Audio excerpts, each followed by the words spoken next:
The story of Mimi-nashi Höichi. More than 700 years ago, at Dan no Ura, in the Straits of Shimonoseki, was fought the last battle of the long contest between the Heike, or Taira clan, and the Genji, or Minamoto clan. There, the Heike perished utterly, with their women and children, and their infant emperor likewise, now remembered as Antoku Tenno. And that sea and shore have been haunted for 700 years. Elsewhere, I told you about the strange crabs found there, called Heike crabs, which have human faces on their backs, and are said to be the spirits of Heike warriors. But there are many strange things to be seen and heard along that coast. On dark nights, thousands of ghostly fires hover above the beach, or flit above the waves. Pale lights, which the fishermen call onibi, or demon fires, and, whenever the winds are up, a sound of great shouting comes from that sea, like a clamor of battle. In former years, the Heike were much more restless than they now are. They would rise about ships passing in the night and try to sink them. And at all times, they would watch for swimmers to pull them down. It was in order to appease those dead that the Buddhist temple Amidaji was built at Akamagaseki, a cemetery also made close by near the beach, and within it were set up monuments inscribed with the names of the drowned emperor and of his great vassals, and Buddhist services were regularly performed there on behalf of the spirits of them. After the temple had been built and the tombs erected, the Heike gave less trouble than before, but they continued to do queer things at intervals, proving that they had not found the perfect peace. Some centuries ago, there lived at Akamagaseki a blind man named Höichi, who was famed for his skill in recitation and in playing upon the biwa. From childhood he had been trained to recite and to play, and while yet a lad he had surpassed his teachers. As a professional biwa hoshi, he became famous chiefly by his recitations of the history of the Heike and the Genji, and it is said that when he sang the song of the Battle of Dan no Ura, even the goblins, the kijin, could not refrain from tears. At the outset of his career, Höichi was very poor, but he found a good friend to help him. The priest of the Amidaji was fond of poetry and music, and he often invited Höichi to the temple to play and recite. Afterwards, being much impressed by the wonderful skill of the lad, the priest proposed that Höichi should make the temple his home, and this offer was gratefully accepted. Höichi was given a room in the temple, and in return for food and lodging he was required only to gratify the priest with a musical performance on certain evenings when otherwise disengaged. One summer night, the priest was called away to perform a Buddhist service at the house of a dead parishioner, and he went there with his acolyte, leaving Höichi alone in the temple. It was a hot night, and the blind man sought to cool himself on the veranda before his sleeping room.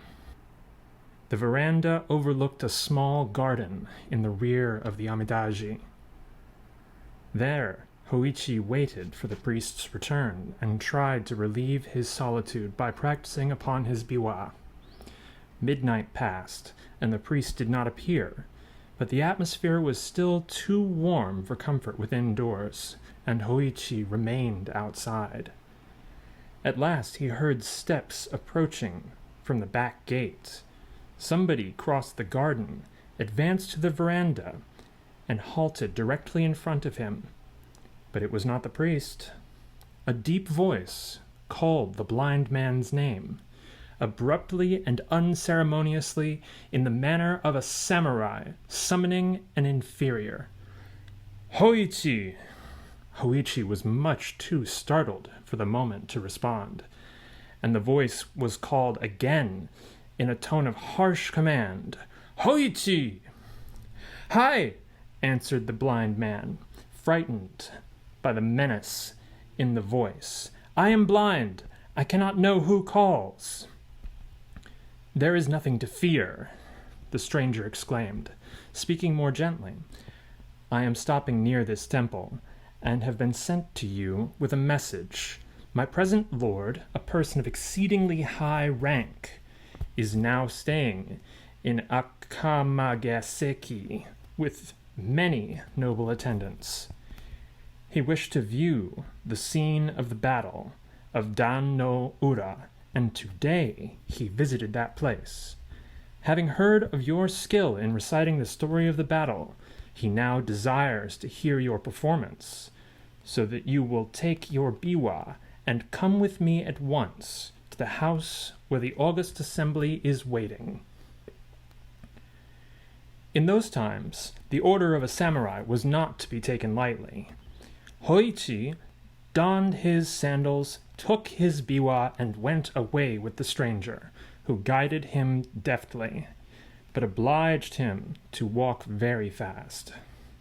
The hand that guided was iron, and the clank of the warrior's stride proved him fully armed, probably some palace guard on duty. Höichi's first alarm was over. He began to imagine himself in good luck, for, remembering the retainer's assurance about a person of exceedingly high rank, he thought that the lord who wished to hear the recitation could not be less than a daimyo of the first class. Presently, the samurai halted, and Höichi became aware that they had arrived at a large gateway, and he wondered, for he could not remember any large gate in that part of the town, except the main gate of the Amidaji. "Kaimon!" the samurai called, and there was a sound of unbarring, and the twain passed on. They traversed a space of garden and halted again before some entrance, and the retainer cried out in a loud voice, "Within there! I have brought Höichi!" Then came sounds of feet hurrying, and screens sliding, and rain doors opening, and voices of women in converse. By the language of the women, Höichi knew them to be domestics in some noble household, but he could not imagine to what place he had been conducted. Little time was allowed him for conjecture. After he had been helped to mount several stone steps, upon the last of which he was told to leave his sandals, a woman's hand guided him along interminable reaches of polished planking and round pillared angles too many to remember, and over widths amazing of matted floor, into the middle of some vast apartment. There he thought that many great people were assembled. The sound of the rustling of silk was like the sound of leaves in a forest. He heard also a great humming of voices, talking in undertones, and the speech was the speech of courts. Höichi was told to put himself at ease, and he found a kneeling cushion ready for him. Having taken his place upon it, and tuned his instrument, the voice of a woman, who he divined to be the kojo, or matron in charge of the female service, addressed him, saying, "It is now required that the history of the Heike be recited to the accompaniment of the biwa." Now the entire recital would have required the time of many nights. Therefore, Höichi ventured a question. As the whole of the story is not soon told, what portion is it augustly desired that I now recite? The woman's voice made an answer. Recite the story of the battle of Dan no Ura, for the pity of it is most deep. Then Höichi lifted up his voice and chanted the chant of the fight on the bitter sea, wonderfully making his biwa to sound like the straining of oars and the rushing of ships, the whir and the hissing of arrows, and the shouting and trampling of men, the crushing of steel upon helmets, the plunging of stain in the flood. And to left and right of him, in the pauses of his playing, he could hear voices murmuring praise. How marvelous an artist!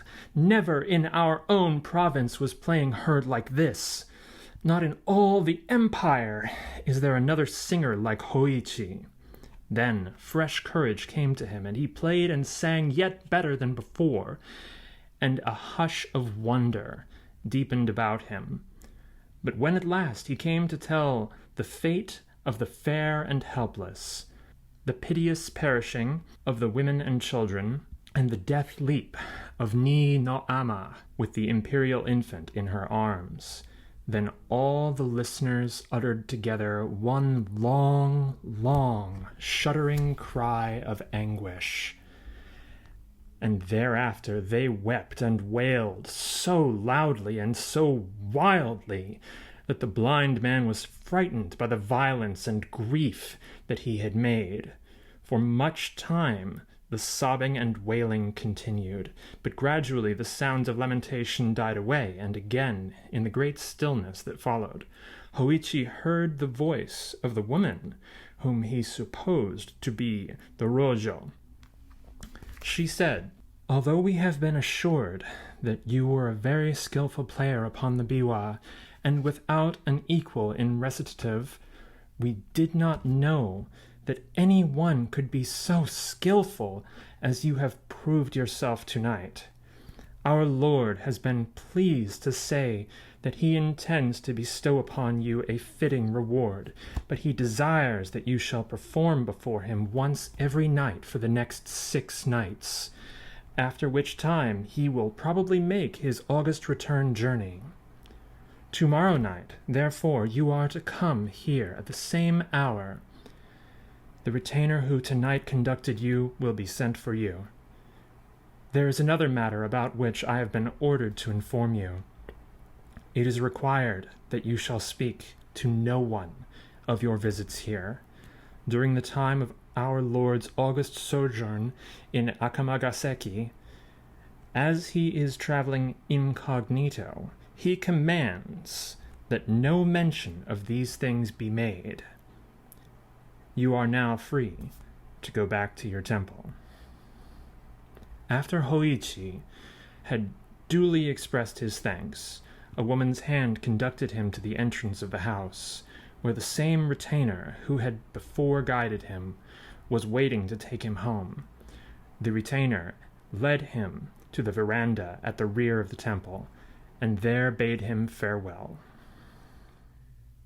It was almost dawn when Höichi returned, but his absence from the temple had not been observed, as the priest, coming back at a very late hour, had supposed him asleep. During the day, Höichi was able to take some rest, and he said nothing about his strange adventure. In the middle of the following night, the samurai again came for him, and led him to the August assembly, where he gave another recitation with the same success that had attended his previous performance. But during this second visit, his absence from the temple was accidentally discovered, and after his return in the morning he was summoned to the presence of the priest, who said to him, in a tone of kindly reproach, "We have been very anxious about you, friend Höichi. To go out blind and alone at so late an hour is dangerous. Why did you go without telling us? I could have ordered a servant to accompany you, and where have you been?" Höichi answered evasively. "Pardon me, kind friend. I had to attend some private business, and I could not arrange the matter at any other hour." The priest was surprised rather than pained by Höichi's reticence. He felt it to be unnatural and suspected something wrong. He feared that the blind lad had been bewitched or deluded by evil spirits. He did not ask any more questions, but he privately instructed the men-servants of the temple to keep watch upon Höichi's movements, and to follow him in case that he should leave again after dark. On the very next night, Höichi was seen to leave the temple, and the servants immediately lighted their lanterns and followed after him. But it was a rainy night and very dark, and before the temple folks could get to the roadway, Höichi had disappeared. Evidently he had walked very fast, a strange thing considering his blindness, for the road was in a bad condition. The men hurried through the streets, making inquiries at each house which Höichi was accustomed to visit, but nobody could give them any news of him. At last, as they were returning to the temple by way of the shore, they were startled by the sound of a biwa, furiously played in the cemetery of the Amidaji.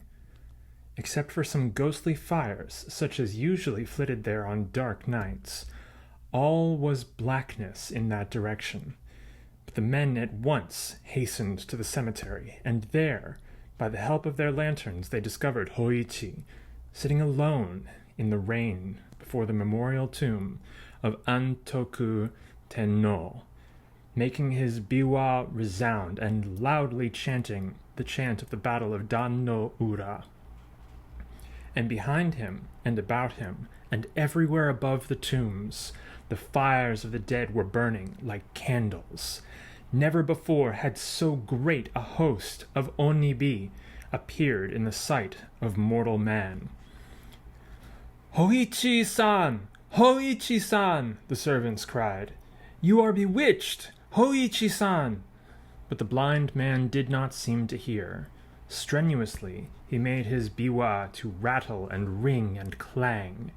More and more wildly he chanted the chant of the Battle of Dan-no-ura. They caught hold of him. They shouted into his ear, "Höichi-san! Höichi-san! Come home with us at once!" Reprovingly he spoke to them. "To interrupt me in such a manner before this august assembly will not be tolerated." Whereat, in spite of the weirdness of the thing, the servants could not help laughing. Surely that he had been bewitched, they now seized him and pulled him up on his feet, and by main force hurried him back to the temple, where he was immediately relieved of his wet clothes by order of the priest. Then the priest insisted upon a full explanation of his friend's astonishing behavior. Höichi long hesitated to speak, but at last, finding that his conduct had really alarmed and angered the good priest, he decided to abandon his reserve, and he related everything that had happened from the time of the first visit of the samurai. The priest said, "Höichi, my poor friend, you are now in great danger. How unfortunate that you did not tell me all this before. Your wonderful skill in music has indeed brought you into strange trouble.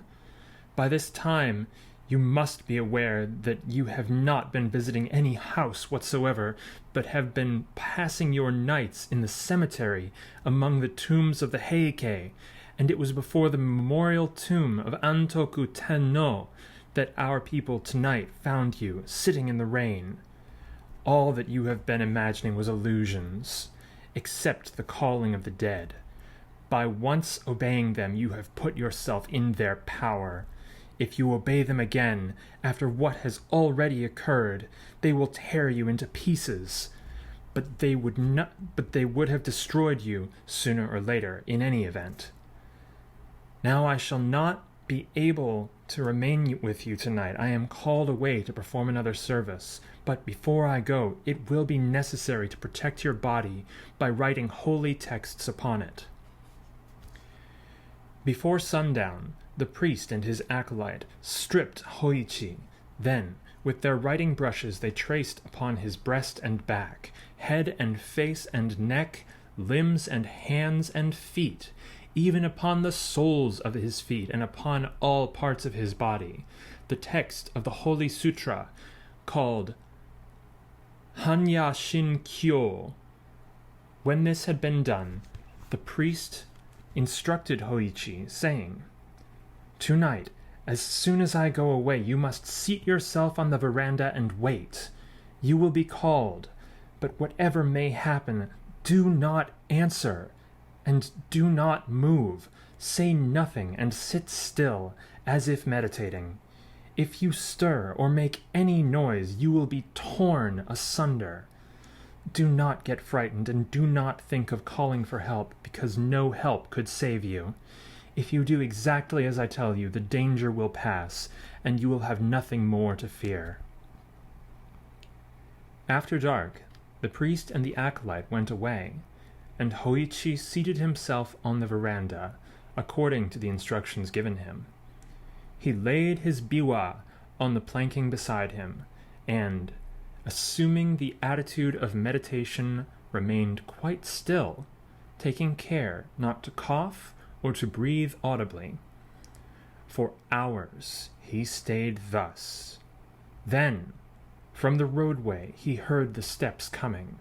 They passed the gate, crossed the garden, approached the veranda, stopped directly in front of him.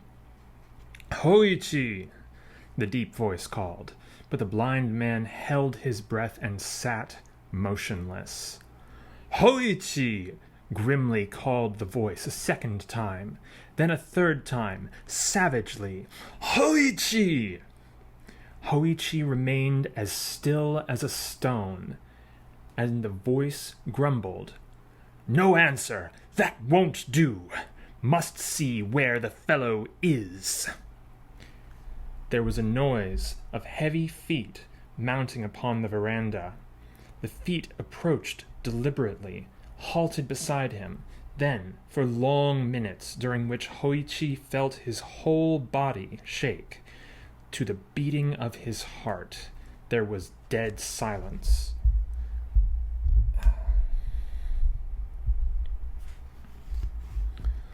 At last, the gruff voice muttered close to him, "Here is the biwa, but of the biwa player I see only 2 ears." So that explains why he did not answer. He had no mouth to answer with. There is nothing left of him but his ears. Now to my lord those ears I will take, in proof that the august commands have been obeyed, so far as was possible.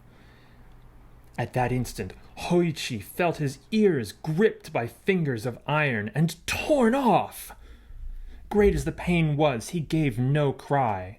The heavy footfalls receded along the veranda, descended into the garden, passed out to the roadway, ceased. From either side of his head, the blind man felt a thick, warm trickling, but he dared not lift his hands. Before sunrise, the priest came back. He hastened at once to the veranda in the rear, stepped and slipped upon something clammy, and uttered a cry of horror. For he say, by the light of his lantern, that the clamminess was blood. But he perceived Höichi sitting there, in the attitude of meditation, with the blood still oozing from his wounds. "My poor Höichi!" cried the startled priest. "What is this? You have been hurt?" At the sound of his friend's voice, the blind man felt safe. He burst out, sobbing, and tearfully told his adventure of the night. "Poor, poor Höichi!" the priest exclaimed. "All my fault, my very grievous fault. Everywhere upon your body the holy texts had been written, except upon your ears. I trusted my acolyte to do that part of the work, and it was very, very wrong of me not to have been made sure he had done it. Well, the matter cannot now be helped. We can only try to heal your hurts as soon as possible. Cheer up, friend, the danger is now well over. You will never again be troubled by those visitors. With the aid of a great doctor, Höichi soon recovered from his injuries. The story of his strange adventure spread far and wide, and soon made him famous. Many noble persons went to Akamagaseki to hear him recite, and large presents of money were given to him, so that he became a wealthy man. But from the time of his adventure, he was known only by the appellation of Mimi-nashi Höichi. Höichi, the earless. Our next story is Oshidori. There was a falconer and hunter named Sonjo who lived in the district called Tamura no Go of the province of Mutsu. One day he went out hunting and could not find any game, but on his way home at a place called Akanuma, he perceived a pair of Oshidori, which are mandarin ducks, swimming together in a river that he was about to cross. To kill Oshidori is not good, but Sonjo happened to be very hungry, and he shot at the pair. His arrow pierced the male. The female escaped into the rushes of the further shore and disappeared.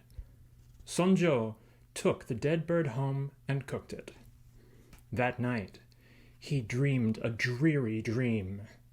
It seemed to him that a beautiful woman had come into his room and stood by his pillow and began to weep. So bitterly did she weep that Sonjo felt as if his heart were being torn out while he listened. And the woman cried to him, "Why, oh, why did you kill him? Of what wrong was he guilty? At Akanuma we were so happy together, and you killed him. What harm did he ever do to you? Do you even know what you have done? Oh, do you know what a cruel, what a wicked thing you have done? Me too you have killed, for I will not live without my husband. Only to tell you this I came." Then again she wept aloud, so bitterly that the voice of her crying pierced into the marrow of the listener's bones, and she sobbed out the words of this poem.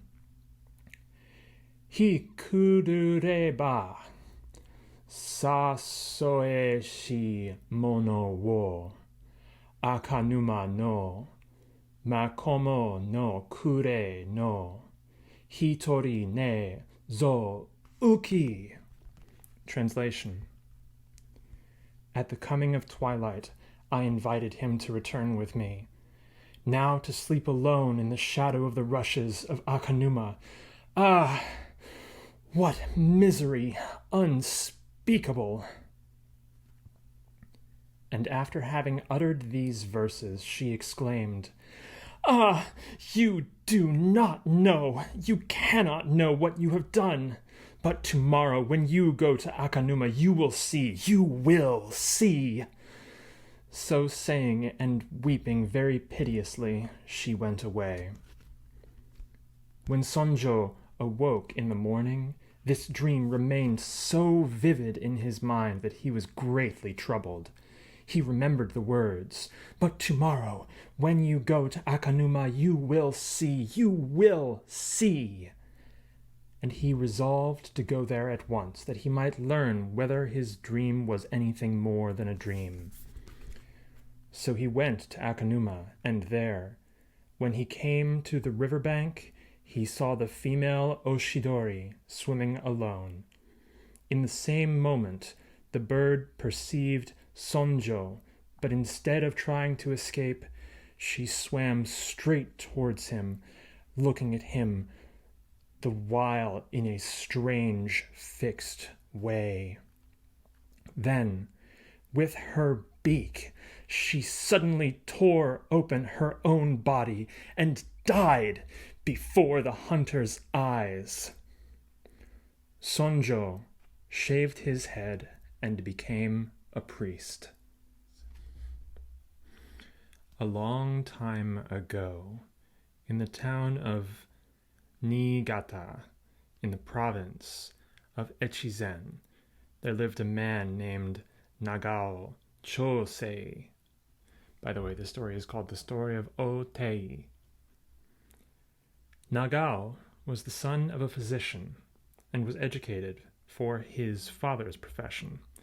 At an early age, he had been betrothed to a girl called O-tei, the daughter of one of his father's friends, and both families had agreed that the wedding should take place as soon as Nagao had finished his studies. But the health of O-tei proved to be weak, and in her 15th year she was attacked by a fatal consumption. When she became aware that she must die, she sent for Nagao to bid him farewell. As he knelt at her bedside, she said to him, "Nagao-sama, my betrothed, we were promised to each other from the time of our childhood, and we were to have been married at the end of this year. But now I am going to die. The gods know what is best for us. If I were able to live for some years longer, I could only continue to be a cause of trouble and grief for the others. With this frail body, I could not be a good wife, and therefore even wish to live for your sake would be a selfish wish. I am quite resigned to die, and I want you to promise that you will not grieve. Besides, I want to tell you that I think we shall meet again."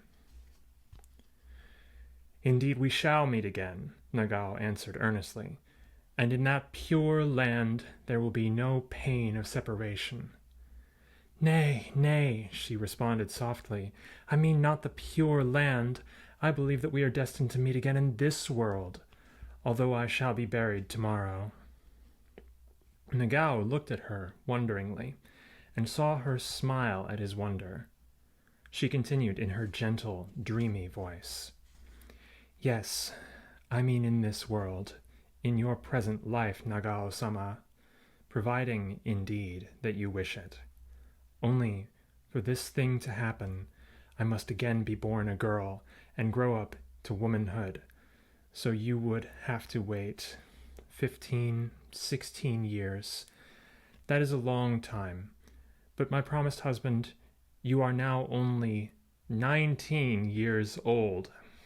Eager to soothe her dying moments, he answered tenderly, "To wait for you, my betrothed, were no less a joy than a duty. We are pledged to each other for the time of 7 existences." "But you doubt?" she questioned, watching his face. "My dear one," he answered, "I doubt whether I should be able to know you in another body, under another name, unless you can tell me of a sign or token." "That I cannot do," she said. "Only the gods and the Buddhas know how and where we shall meet. But I am sure, very, very sure, that if you be not unwilling to receive me, I shall be able to come back to you. Remember these words of mine." She ceased to speak, and her eyes closed. She was dead. Nagao had been sincerely attached to O-tei, and his grief was deep. He had a mortuary tablet made, inscribed with her zokumyo, and he placed the tablet in his buisudan, and every day set offerings before it. He thought a great deal about the strange things that O-tei had said to him just before her death, and, in the hope of pleasing her spirits, he wrote a solemn promise to wed her if she could ever return to him in another body. This written promise he sealed with his seal and placed in the butsudan beside the mortuary tablet of O-tei. Nevertheless, as Nagao was an only son, it was necessary that he should marry. He soon found himself obliged to yield to the wishes of his family, and to accept a wife of his father's choosing. After his marriage, he continued to set offerings before the tablet of O-tei, and he never failed to remember her with affection. But by degrees, her image became dim in his memory, like a dream that is hard to recall, and the years went by. During those years, many misfortunes came upon him. He lost his parents by death, then his wife and his only child, so that he found himself alone in the world. He abandoned his desolate home, and set out upon a long journey in the hope of forgetting his sorrows. One day, in the course of his travels, he arrived at Ikao, a mountain village still famed for its thermal springs and for the beautiful scenery of its neighborhood. In the village inn at which he stopped, a young girl came to wait upon him, and at the first sight of her face, he felt his heart leap as it had never leapt before. So strangely did she resemble O-tei that he pinched himself to make sure that he was not dreaming. As she went and came, bringing fire and food, or arranging the chamber of the guest, her every attitude and motion revived in him some gracious memory of the girl to whom he had been pledged in his youth. He spoke to her, and she responded in a soft, clear voice, of which the sweetness saddened him with a sadness of other days.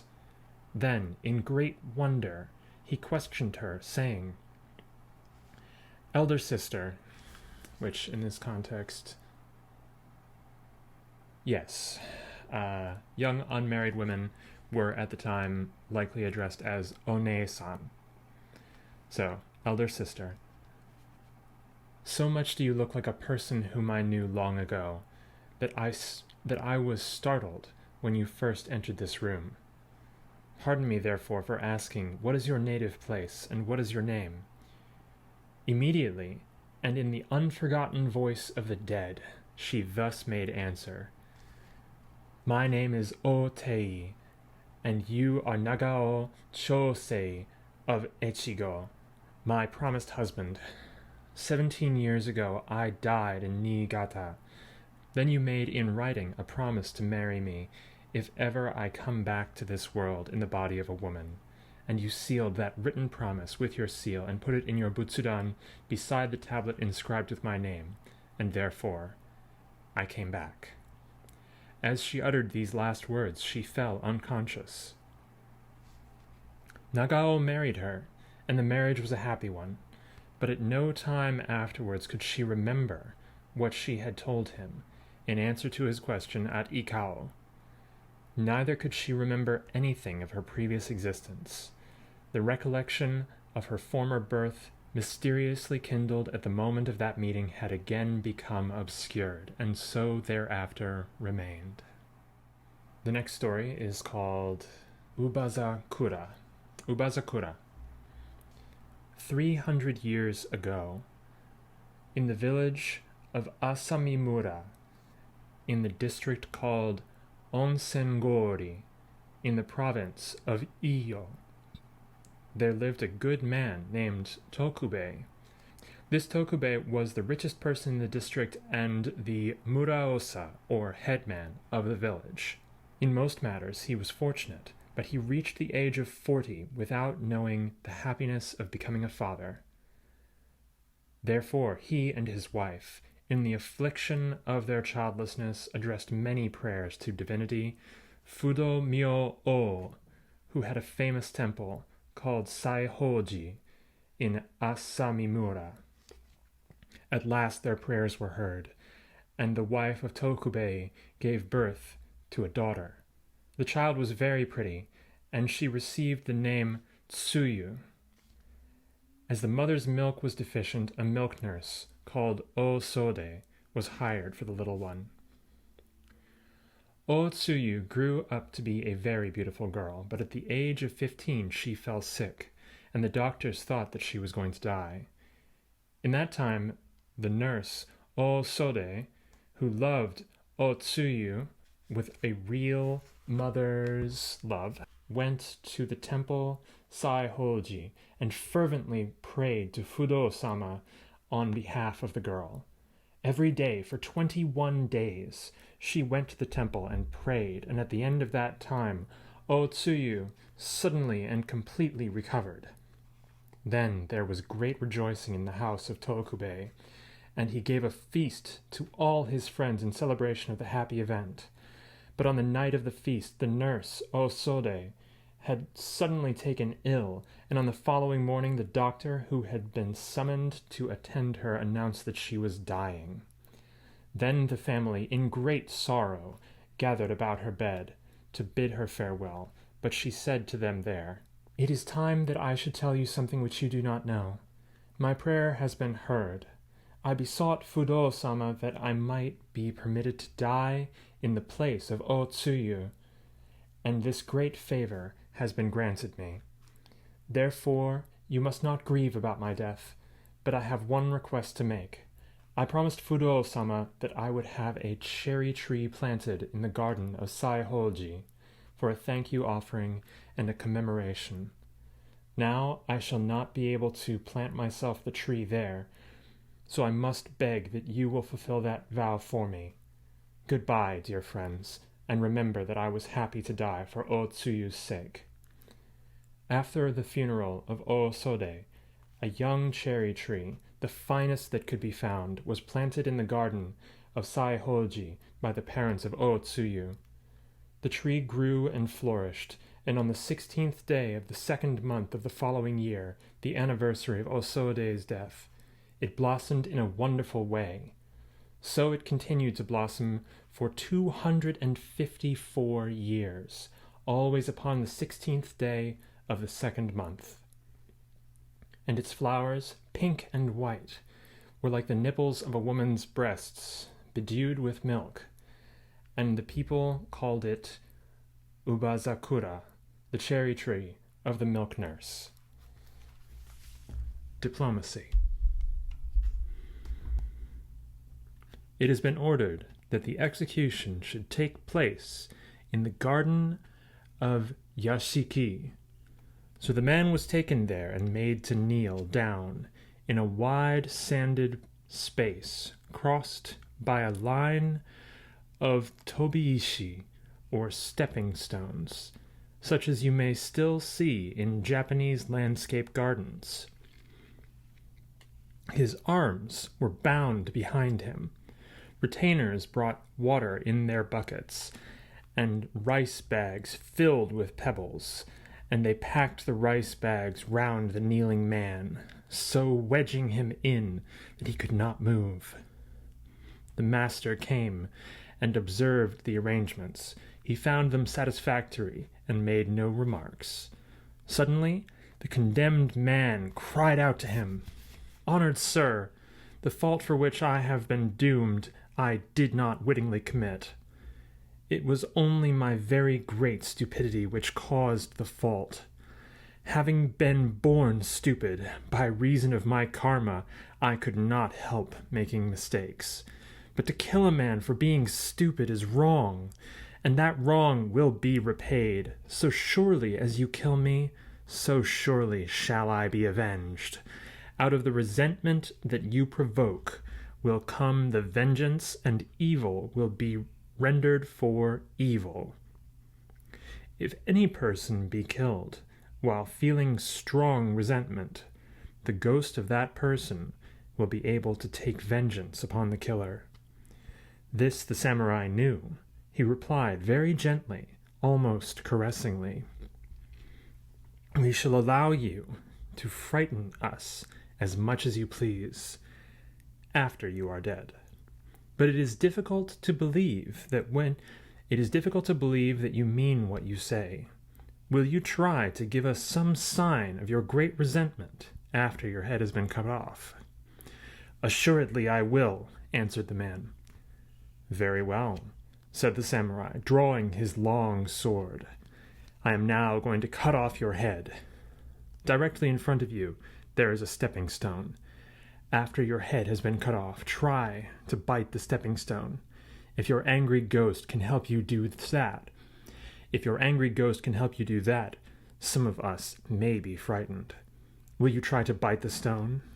I will bite it, cried the man, in great anger. I will bite it! I will bite! There was a flash, a swish, and a crunching thud. The bound body bowed over the rice sacks, 2 long blood jets pumping from the shorn neck, and the head rolled upon the sand. Heavily towards the stepping stone it rolled, then, suddenly bouncing, it caught the upper edge of the stone between its teeth, clung desperately for a moment, and dropped inert. None spoke, but the retainers stared in horror at their master. He seemed to be quite unconcerned.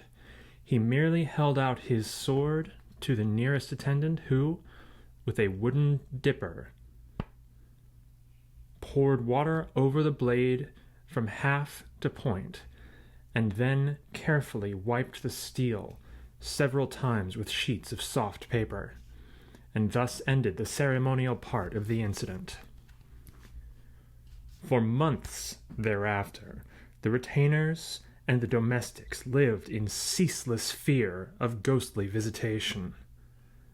None of them doubted that the promised vengeance would come, and their constant terror caused them to hear and see much that did not exist.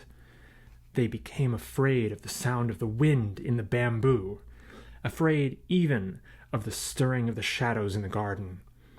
At last, after taking counsel together, they decided to petition their master to have a seigaki service, which is a Buddhist service for the dead, performed on behalf of the vengeful spirit.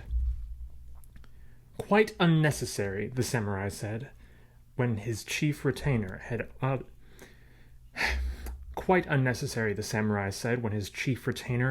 the general wish.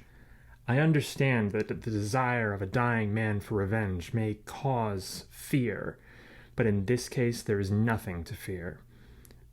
The retainer looked at his master beseechingly, but hesitated to ask the reason of the alarming confidence. Oh, the reason is simple enough, declared the samurai, divining the unspoken doubt. Only the very last intention of the fellow would have been dangerous, and when I challenged him to give me that sign, I diverted his mind from the desire of revenge. He died with the set purpose of biting the stepping stone, and that purpose he was able to accomplish, and nothing else. All the rest he must have forgotten, so you need not feel any further anxiety about the matter.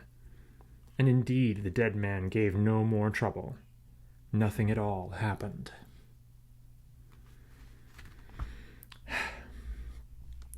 Of a mirror and a bell.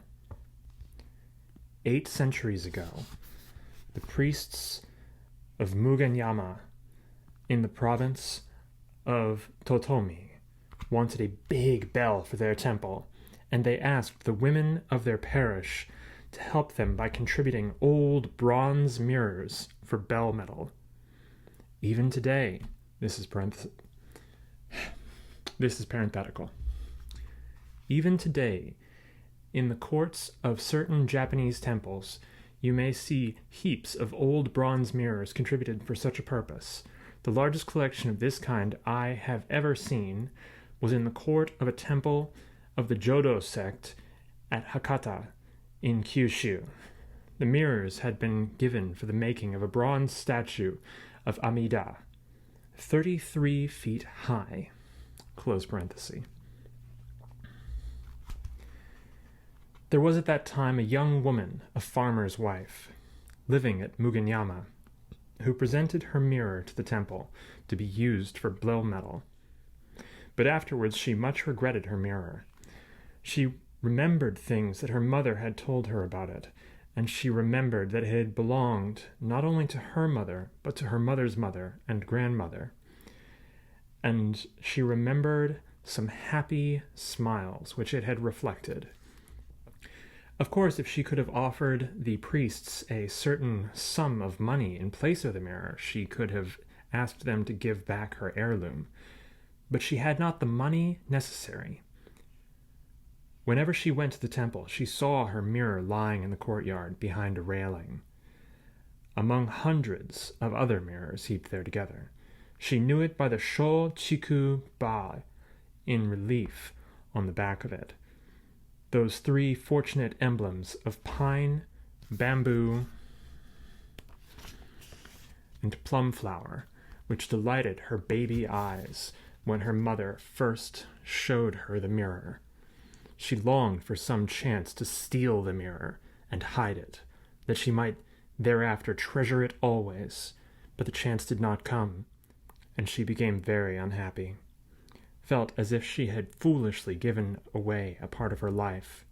She thought about the old saying that a mirror is the soul of a woman, a saying mystically expressed by the Chinese character for soul upon the backs of many bronze mirrors. And she feared that it was true in weirder ways than she had before imagined, but she could not dare speak of her pain to anybody. Now, when all the mirrors contributed for the Mugenyama bell had been sent to the foundry, the bell founders discovered that there was one mirror among them which would not melt. Again and again they tried to melt it, but it resisted all their efforts. Evidently, the woman who had given the mirror to the temple must have regretted the giving. She had not presented her offering with all her heart, and therefore her selfish soul, remaining attached to the mirror, kept it hard and cold in the midst of the furnace. Of course, everybody heard of the matter. And everybody soon knew whose mirror it was that would not melt, and because of this public exposure of her secret fault, the poor woman became very much ashamed and very angry. And as she could not bear the shame, she drowned herself, after having written a farewell letter containing these words: "When I am dead, it will not be difficult to melt the mirror and to cast the bell, but to the person who breaks that bell by ringing it, great wealth will be given by the ghost of me." You must know, the last wish or promise of anybody who dies in anger or performs suicide in anger is generally supposed to possess a supernatural force. After the dead woman's mirror had been melted and the bell had been successfully cast, people remembered the words of that letter. They felt sure that the spirit of the writer would give wealth to the breaker of the bell. And as soon as the bell had been suspended in the court of the temple, they went in multitude to ring it. With all their might and main they swung the ringing beam, but the bell proved to be a good bell, and it bravely withstood their assaults. Nevertheless, people were not easily discouraged. Day after day, at all hours, they continued to ring the bell furiously, caring nothing whatever for the protests of the priests. So the ringing became an affliction, and the priests would not endure it, and they got rid of the bell by rolling it down the hill and into a swamp. The swamp was deep, and swallowed it up. And that was the end of the bell. Only its legend remains, and in that legend it is called the Mugen Kane, or Bell of Mugen. Now there are queer old Japanese beliefs in the magical efficacy of a certain mental operation, implied though not described by the verb mazoraeru. The word itself cannot be adequately rendered by any English word, for it is used in relation to many kinds of mimetic magic, as well as in relation to the performance of many religious acts of faith.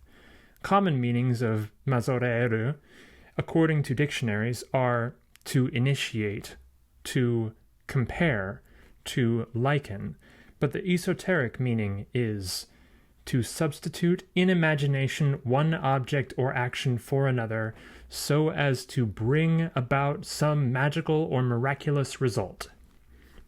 For example, you cannot afford to build a Buddhist temple, but you can easily lay a pebble before the image of a Buddha with the same pious feeling that would prompt you to build a temple if you were rich enough to build one.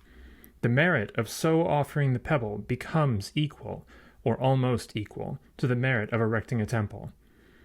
You cannot read the 6,771 volumes of the Buddhist texts, but you can make a revolving library containing them turn round by pushing it like a windlass, and if you push with an earnest wish that you could read the 6,771 volumes, you will acquire the same merit as the reading of them would enable you to gain. So much will perhaps suffice to explain the religious meanings of Mazoraeru. The magical meanings could not all be explained without a great variety of examples, but for present purposes the following will serve. If you should make a little man of straw for the same reason that Sister Helen made a little man of wax, and nail it with nails not less than 5 inches long to some tree in a temple grove at the hour of the ox, and if the person imaginatively represented by that little straw man should die thereafter in atrocious agony, that would illustrate one signification of Mazoraeru. Or let us suppose that a robber has entered your house during the night and carried away your valuables. If you can discount the footprints of that robber in your garden, and then promptly burn a very large muksa on each of them, the soles of the feet of the robber will become inflamed, and will allow him no rest until he returns of his own accord to put himself at your mercy. That is another kind of mimetic magic expressed by the term Mazoraeru, and a third kind is illustrated by the various legends of Mugen Kane. After the bell had been rolled into the swamp, there was, of course, no more chance of ringing it in such way as to break it. But persons who regretted this loss of opportunity would strike and break objects imaginatively substituted for the bell, thus hoping to please the spirit of the owner of the mirror that had made so much trouble. One of these persons was a woman called Umegae, famed in Japanese legend because of her relation to Kajiwara Kage Sue, a warrior of the Heike clan. While the pair were traveling together, Kajiwara one day found himself in great straits for want of money, and Umegae, remembering the tradition of the Bell of Mugen, took a basin of bronze and, mentally representing it to be the bell, beat upon it until she broke it, crying out at the same time for 300 pieces of gold. A guest of the inn where the pair were stopping made inquiry as to the cause of the banging and the crying, and, on learning the story of the trouble, actually presented Umegae with 300 ryo in gold. Afterwards, a song was made about Umegae's basin of bronze, and that song is sung by dancing girls even to this day. Umegae no chozubachi tataiti, o kane ga deru naraba, minasan mi uke wo sore tanomimasu. In English, if by striking upon the wash basin of Umegae I could make honorable money come to me, then I would negotiate for the freedom of all my girl comrades. After this happening, the fame of the Mugen Kame became great, and many people followed the example of Umegae, thereby hoping to emulate her luck. Among these folk was a dissolute farmer who lived near Mugenyama, on the bank of the Ogawa. Having wanted his substance in riotous living, this farmer made for himself out of the mud of his garden a clay model of the Mugen Kane, and he beat the clay bell and broke it, crying out the while for great wealth. Then out of the ground before him rose up a figure of a white-robed woman with long, loose-flowing hair, holding a covered jar, and the woman said, "I have come to answer your fervent prayer as it deserves to be answered. Take, therefore, this jar." So saying, she put the jar into his hands and disappeared. Into his house the happy man rushed to tell his wife the good news. He set down in front of her the covered jar, which was heavy, and they opened it together. And they found that it was filled, up to the very brim, with... But no, I really cannot tell you what it was filled with. The next story. Jiki-ninki. Once, when Muso Kokushi, a priest of the Zen sect, was journeying alone through the province of Mino, he lost his way in a mountain district where there was nobody to direct him. For a long time he wandered about helplessly, and he was beginning to despair of finding water and shelter for the night, when he perceived, lighted by the last rays of the sun, one of those hermitages called anjitsu, which are built for solitary priests. It seemed to be in ruinous condition, but he hastened to it eagerly, and found that it was inhabited by an aged priest, from whom he begged the favor of a night's lodging. This the old man harshly refused, but he directed Muso to a certain hamlet in the valley adjoining where the lodging and food could be attained. Muso found his way to the hamlet, which consisted of less than a dozen farm cottages, and he was kindly received at the dwelling of the headman. 40 or 50 persons were assembled in the principal apartment at the moment of Muso's arrival, but he was shown into a small separate room, where he was promptly supplied with food and bedding. Being very tired, he lay down to rest at an early hour. But a little before midnight he was roused from sleep by the sound of loud weeping in the next apartment. Presently the sliding screens were gently pushed apart, and a young man, carrying a lighted lantern, entered the room, respectfully saluted him, and said, "Reverend sir, it is my painful duty to tell you that I am now responsible head of this house. Yesterday I was the eldest son, but when you came here, tired as you were, we did not wish that you should feel embarrassed in any way. Therefore we did not tell you that father had died only a few hours before. The people whom you saw in the next room are the inhabitants of this village. They all assembled here to pay their last respects to the dead.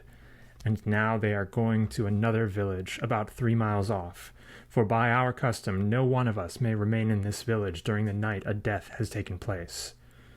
We make the proper offerings and prayers, then we go away, leaving the corpse alone.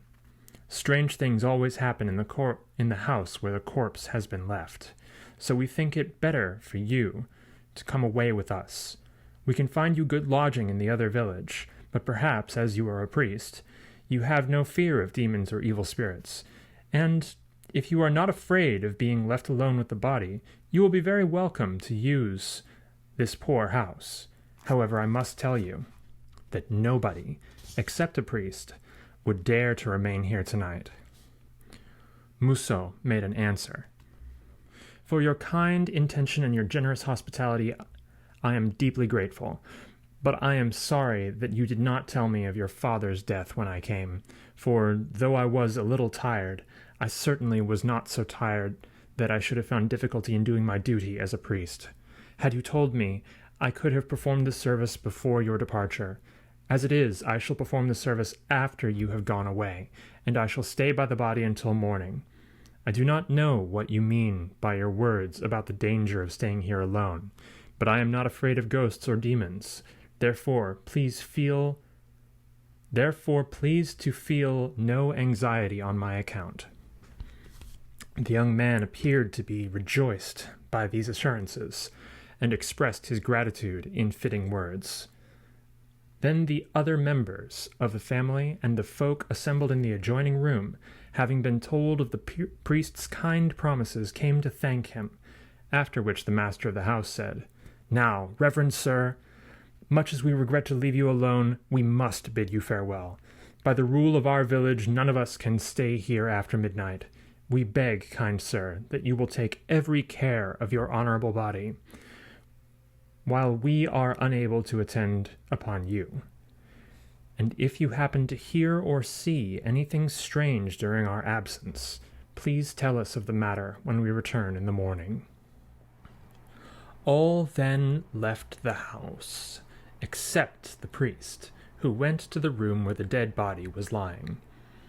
The usual offerings had been set before the corpse, and a small Buddhist lamp, tomyo, was burning. The priest recited the service and performed the funeral ceremonies, after which he entered into meditation.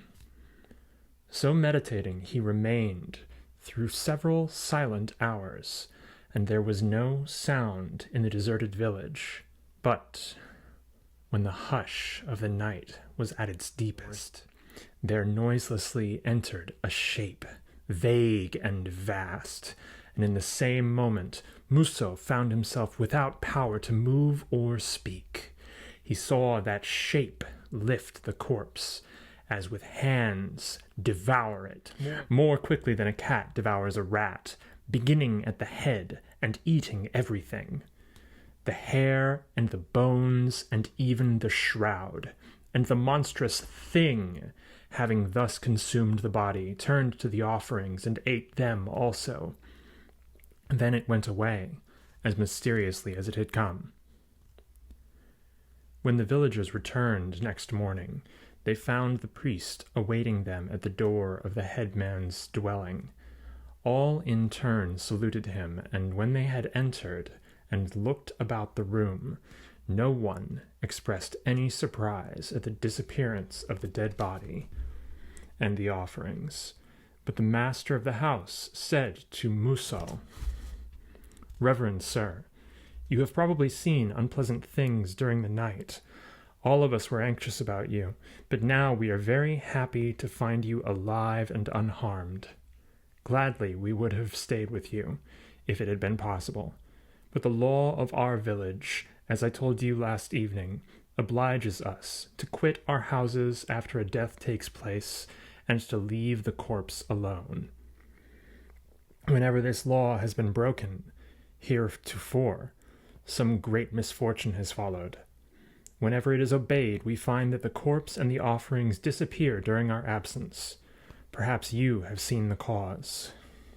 Then Muso told of the dim and awful shape that had entered the death chamber to devour the body and offerings. No person seemed to be surprised by his narration, and the master of the home observed, "What you have told us, reverend sir, agrees with what has been said about this matter from ancient time." Muso then inquired, "Does not the priest on the hill sometimes perform the funeral service for the dead?" "What priest?" the young man asked.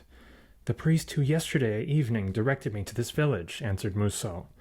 "I called at his anjitsu on the hill yonder. He refused me lodging but told me the way here." The listeners looked at each other as in astonishment, and, after a moment of silence, the master of the house said, "Reverend sir, there is no priest, and there is no anjitsu on the hill. For the time of many generations there has not been any resident priest in this neighborhood." Muso said nothing more on the subject, for it was evident that his kind hosts supposed him to have been deluded by some goblin. But after having bidden them farewell and obtained all necessary information as to his road, he determined to look again for the hermitage on the hill, and so to ascertain whether he had really been deceived. He found the anjitsu without any difficulty, and this time its aged occupant invited him to enter. When he had done so, the hermit humbly bowed before him, exclaiming, "Ah, I am ashamed. I am very much ashamed. I am exceedingly ashamed." "You need not be ashamed for having refused me shelter," said Muso. "You directed me to the village yonder, where I was very kindly treated, and I thank you for that favor."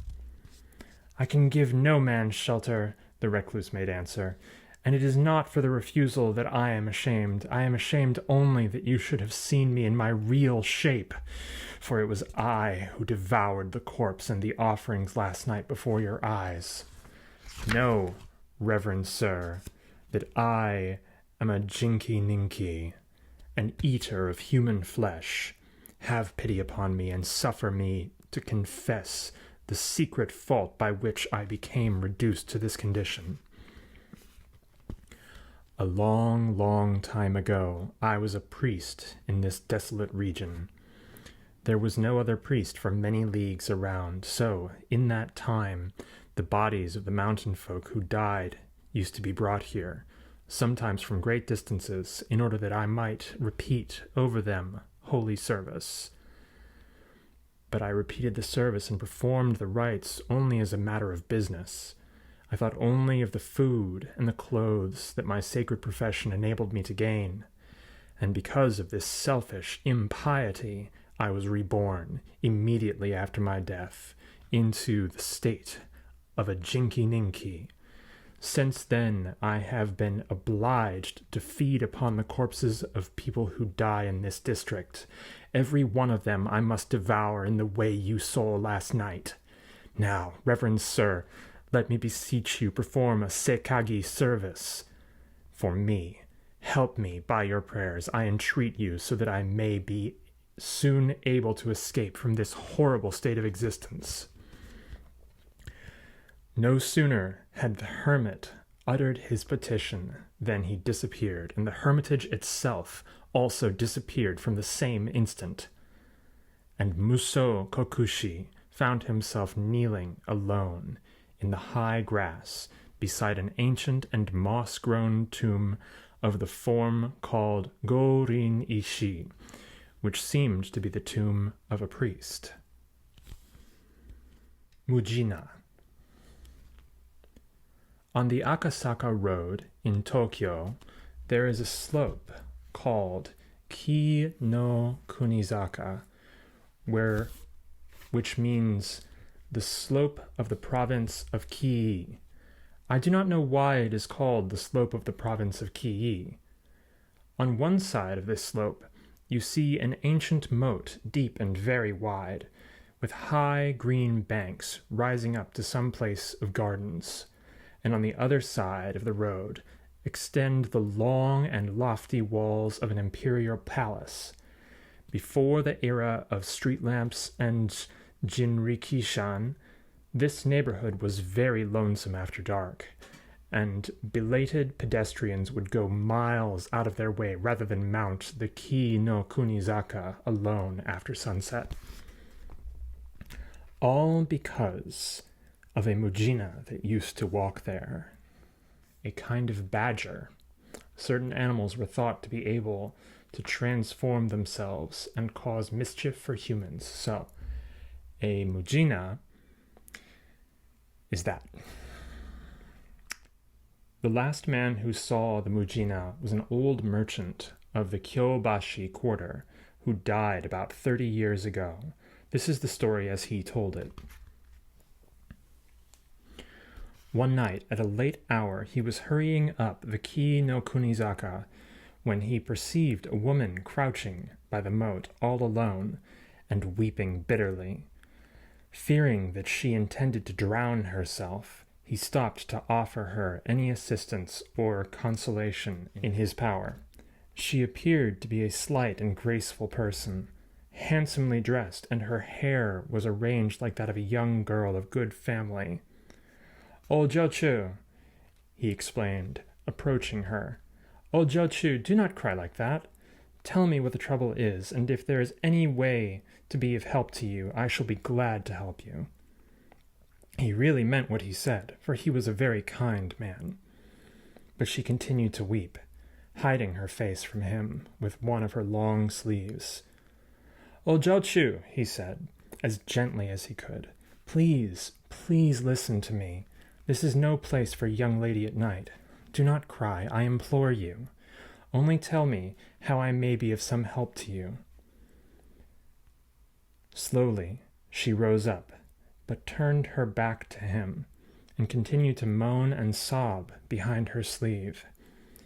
He laid his hand lightly upon her shoulder and pleaded, "Ojochu, Ojochu, Ojochu, listen to me for one little moment, Ojochu, Ojochu."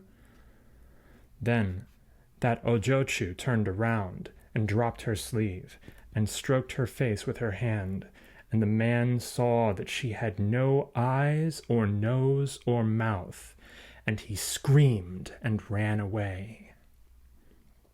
Up Ki no Kunizaka he ran, and all was black and empty before him. On and on he ran, never daring to look back, and at last he saw a lantern, so far away that it looked like the gleam of a firefly, and he made for it. It proved to be only the lantern of an itinerant soba seller, soba as in soba noodles, who had set down his stand by the roadside. But any light and any human companionship was good after that experience, and he flung himself down at the feet of the soba seller, crying out, "Ah! Ah! Kore! Kore!" roughly exclaimed the soba man. "Here, what is the matter with you? Anyone hurt you?" "No, nobody hurt me," panted the other. "Only, Only scared you?" queried the peddler, unsympathetically. "Robbers?" Not robbers, gasped the terrified man. I saw a woman by the moat, and she showed me, I cannot tell you what she showed me." "Heh! Was it anything like this that she showed you?" cried the soba man, stroking his own face, which therewith became like unto an egg, and simultaneously the light went out. A dead secret. A long time ago, in the province of Tamba, there lived a rich merchant named Inamuraya Gensuke. He had a daughter called O Sono. As she was very clever and pretty, he thought it would be a pity to let her grow up with only such teaching as the country teachers could give her.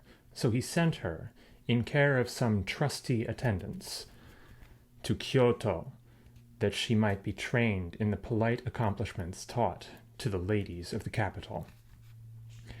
After she had thus been educated, she was married to a friend of her father's family, a merchant named Nagaraya, and she lived happily with him for nearly 4 years. They had one child, but O Sono fell ill and died in the 4th year after her marriage. On the night after the funeral of O Sono, her little son said that his mamma had come back and was in the room upstairs. She had smiled at him, but would not talk to him, so he became afraid and ran away. Then some of the family went upstairs to the room which had been O Sono's, and they were startled to see, by the light of a small lamp,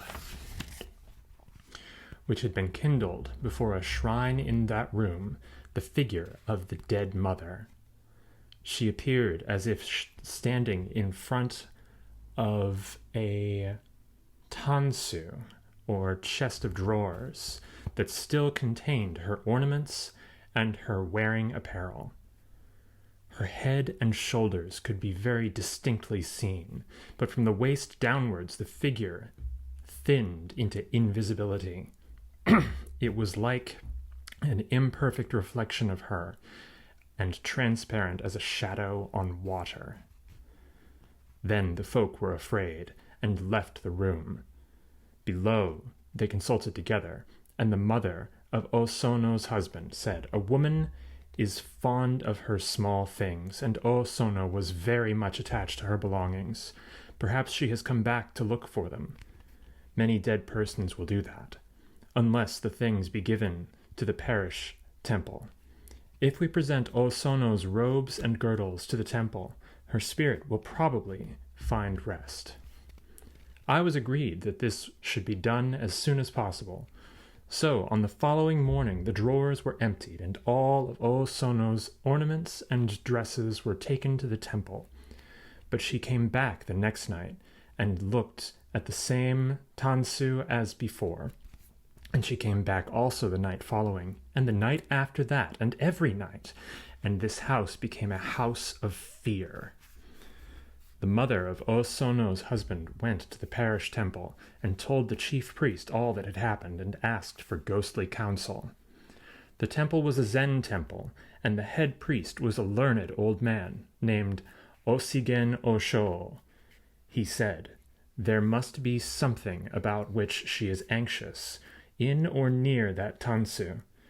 "But we emptied all the drawers," replied the woman. "There is nothing in the tansu."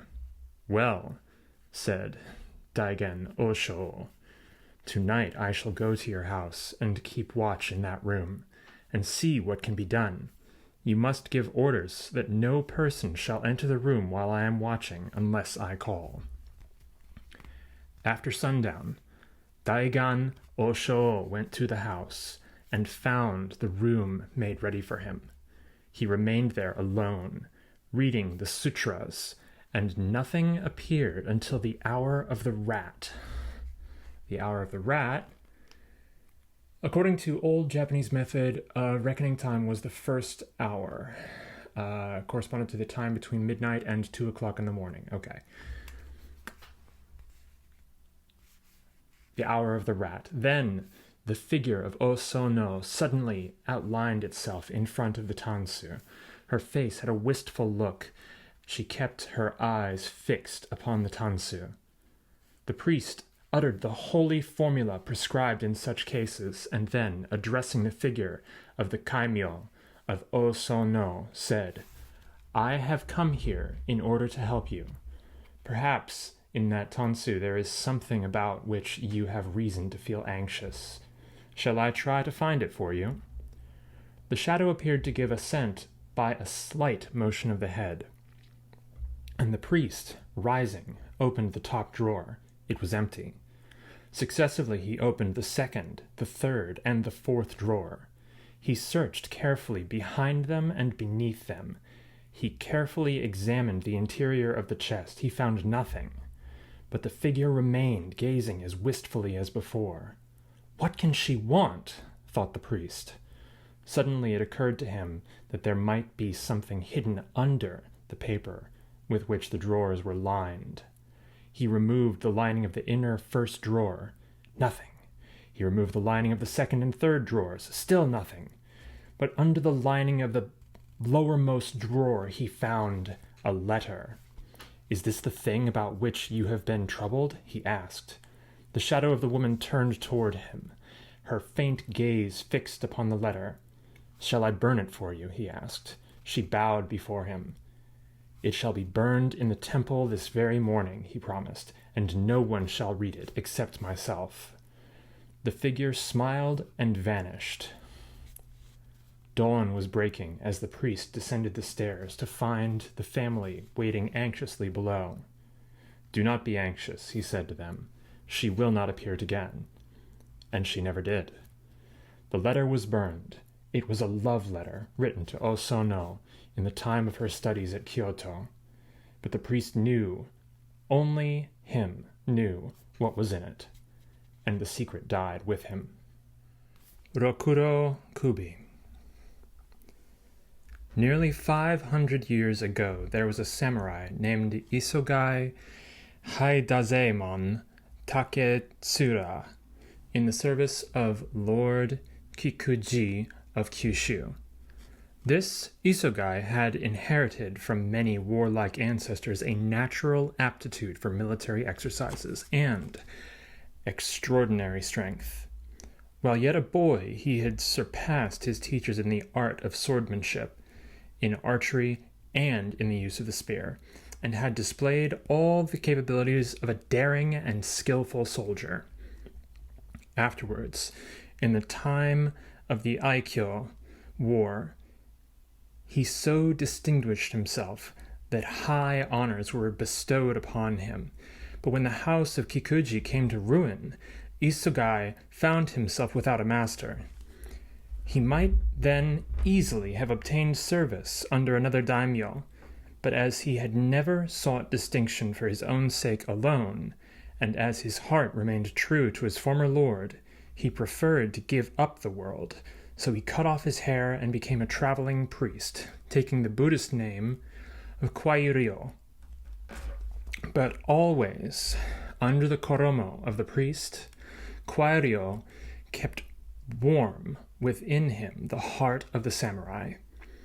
As in other years he had laughed at peril, so now he scorned danger. And in all weathers and all seasons he journeyed to preach the good law in places where no other priest would have dared to go. For that age was an age of violence and disorder, and upon the highways there was no security for the solitary traveler, even if he happened to be a priest. In the course of his long journey, Kwairyo had occasion to visit the province of Kai. One evening, as he was traveling through the mountains of that province, darkness overcame him in a very lonesome district, leagues away from any village. So he resigned himself to pass the night under the stars.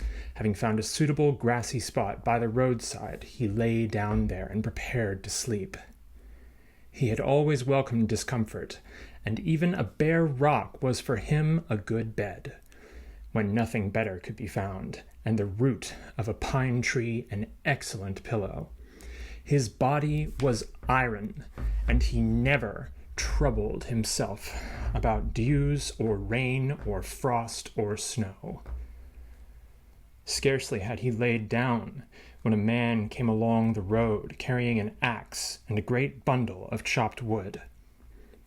The woodcutter halted on seeing Kwairyo laying down, and after a moment of silent observation said to him with a tone of great surprise, "What kind of a man can you be, good sir, that you dare to lie down alone in such a place as this? There are haunters about here, many of them. Are you not afraid of hairy things?" "My friend," cheerfully answered Kwairyo, "I am only a wandering priest, a cloud and water guest, as folks call it. Unsui no ryukaku, and I am not the least afraid of hairy things. If you mean goblin foxes, or goblin badgers, or creatures of any kind like that. As for lonesome places, I like them. They are suitable for meditation. I am accustomed to sleeping in the open air, and I have learned never to be anxious about my life." "You must be indeed a brave man, sir priest," the peasant responded, "to lie down here. This place has a bad name, a very bad name. But as the proverb has it, kunshi ayayuki ni chikayorazu, or the superior man does not needlessly expose himself to peril. And I must assure you, sir, that it is very dangerous to sleep here. Therefore, although my house is only a wretched thatched hut, let me beg of you to come from here with me at once. In the way of food I have nothing to offer you, but there is a roof at least, and you can sleep under it without risk." He spoke earnestly, and Kwairyo, liking the kindly tone of the man, accepted his modest offer. The woodcutter guided him along a narrow path, leading up from the main road through mountain forest. It was a rough and dangerous path, sometimes skirting precipices, sometimes offering nothing but a network of slippery roots for the foot to rest upon, sometimes winding over or between masses of jagged rock. But at last Kwairyo found himself upon a cleared space at the top of a hill, with a full moon shining overhead, and he saw before him a small thatched cottage, cheerfully lighted from within. The woodcutter led him to a shed at the back of the house, and whither water had been conducted through bamboo pipes from some neighboring stream, and the two men washed their feet. Beyond the shed was a vegetable garden and a grove of cedars and bamboos, and beyond the trees appeared the glimmer of a cascade, pouring from some loftier height and swaying in the moonshine like a long white robe. As Kwaidan entered the cottage with his guide, he perceived 4 persons, men and women, warming their hands at a little fire kindled in the ro of this principal apartment. They bowed low to the priest and greeted him in the most respectful manner. Kwaidan wondered that persons so poor and dwelling in such solitude should be aware of the polite forms of greeting. These are good people, he thought to himself, and they must have been taught by someone well acquainted with the rules of propriety. Then, turning to the host, the Aruji, or house-master, as the others called him, Kwaidan said, "From the kindness of your speech and from the very polite welcome you have given me to your household, I imagine that you have not always been a woodcutter. Perhaps you formerly belonged to one of the upper classes." Smiling, the woodcutter answered, "Sir, you are not mistaken. Though now living as you find me, I was once a person of some distinction. My story is the story of a ruined life, ruined by my own fault. I used to be in the service of a daimyo, and my rank in that service was not inconsiderable. But I loved women and wine too well, and under the influence of passion I acted wickedly. My selfishness brought about the ruin of our house, and caused the death of many persons. Retribution followed me, and I long remained a fugitive in the land. Now I often pray that I may be able to make some atonement for the evil which I did, and to re-establish the ancestral home. But I fear that I shall never find any way of so doing. Nevertheless, I try to overcome the karma of my errors by sincere repentance, and by helping as far as I can those who are unfortunate." Kwaidan was pleased by this announcement of good resolve, and he said to the Aruji, "My friend, I have had occasion to observe that man prone to folly in their youth My friend, I have had occasion to observe that man prone to folly in their youth may in after years become very earnest in right living. In the Holy Sutras, it is written that those strongest in wrongdoing can become, by power of good resolve, the strongest in right doing. I do not doubt that you have a good heart, and I hope that better fortune will come to you. Tonight I shall recite the sutras for your sake and pray that you may obtain the force to overcome the karma of any past errors." With these assurances, Kwaidan bade the Aruji good night, and his host showed him to a very small side room where a bed had been made ready. Then all went to sleep except the priest, who began to read the sutras by the light of a paper lantern. Until a late hour he continued to read and pray. Then he opened a little window in his little sleeping room to take a last look at the landscape before lying down. The night was beautiful. There was no cloud in the sky. There was no wind, and the strong moonlight threw down sharp black shadows of foliage and glittered on the dews of the garden. Shrillings of crickets and bell insects made a musical tumult, and the sound of the neighboring cascade deepened with the night. Kwaidan felt thirsty as he listened to that noise of water, and, remembering the bamboo aqueduct at the rear of the house, he thought that he should go there and get a drink without disturbing the sleeping household.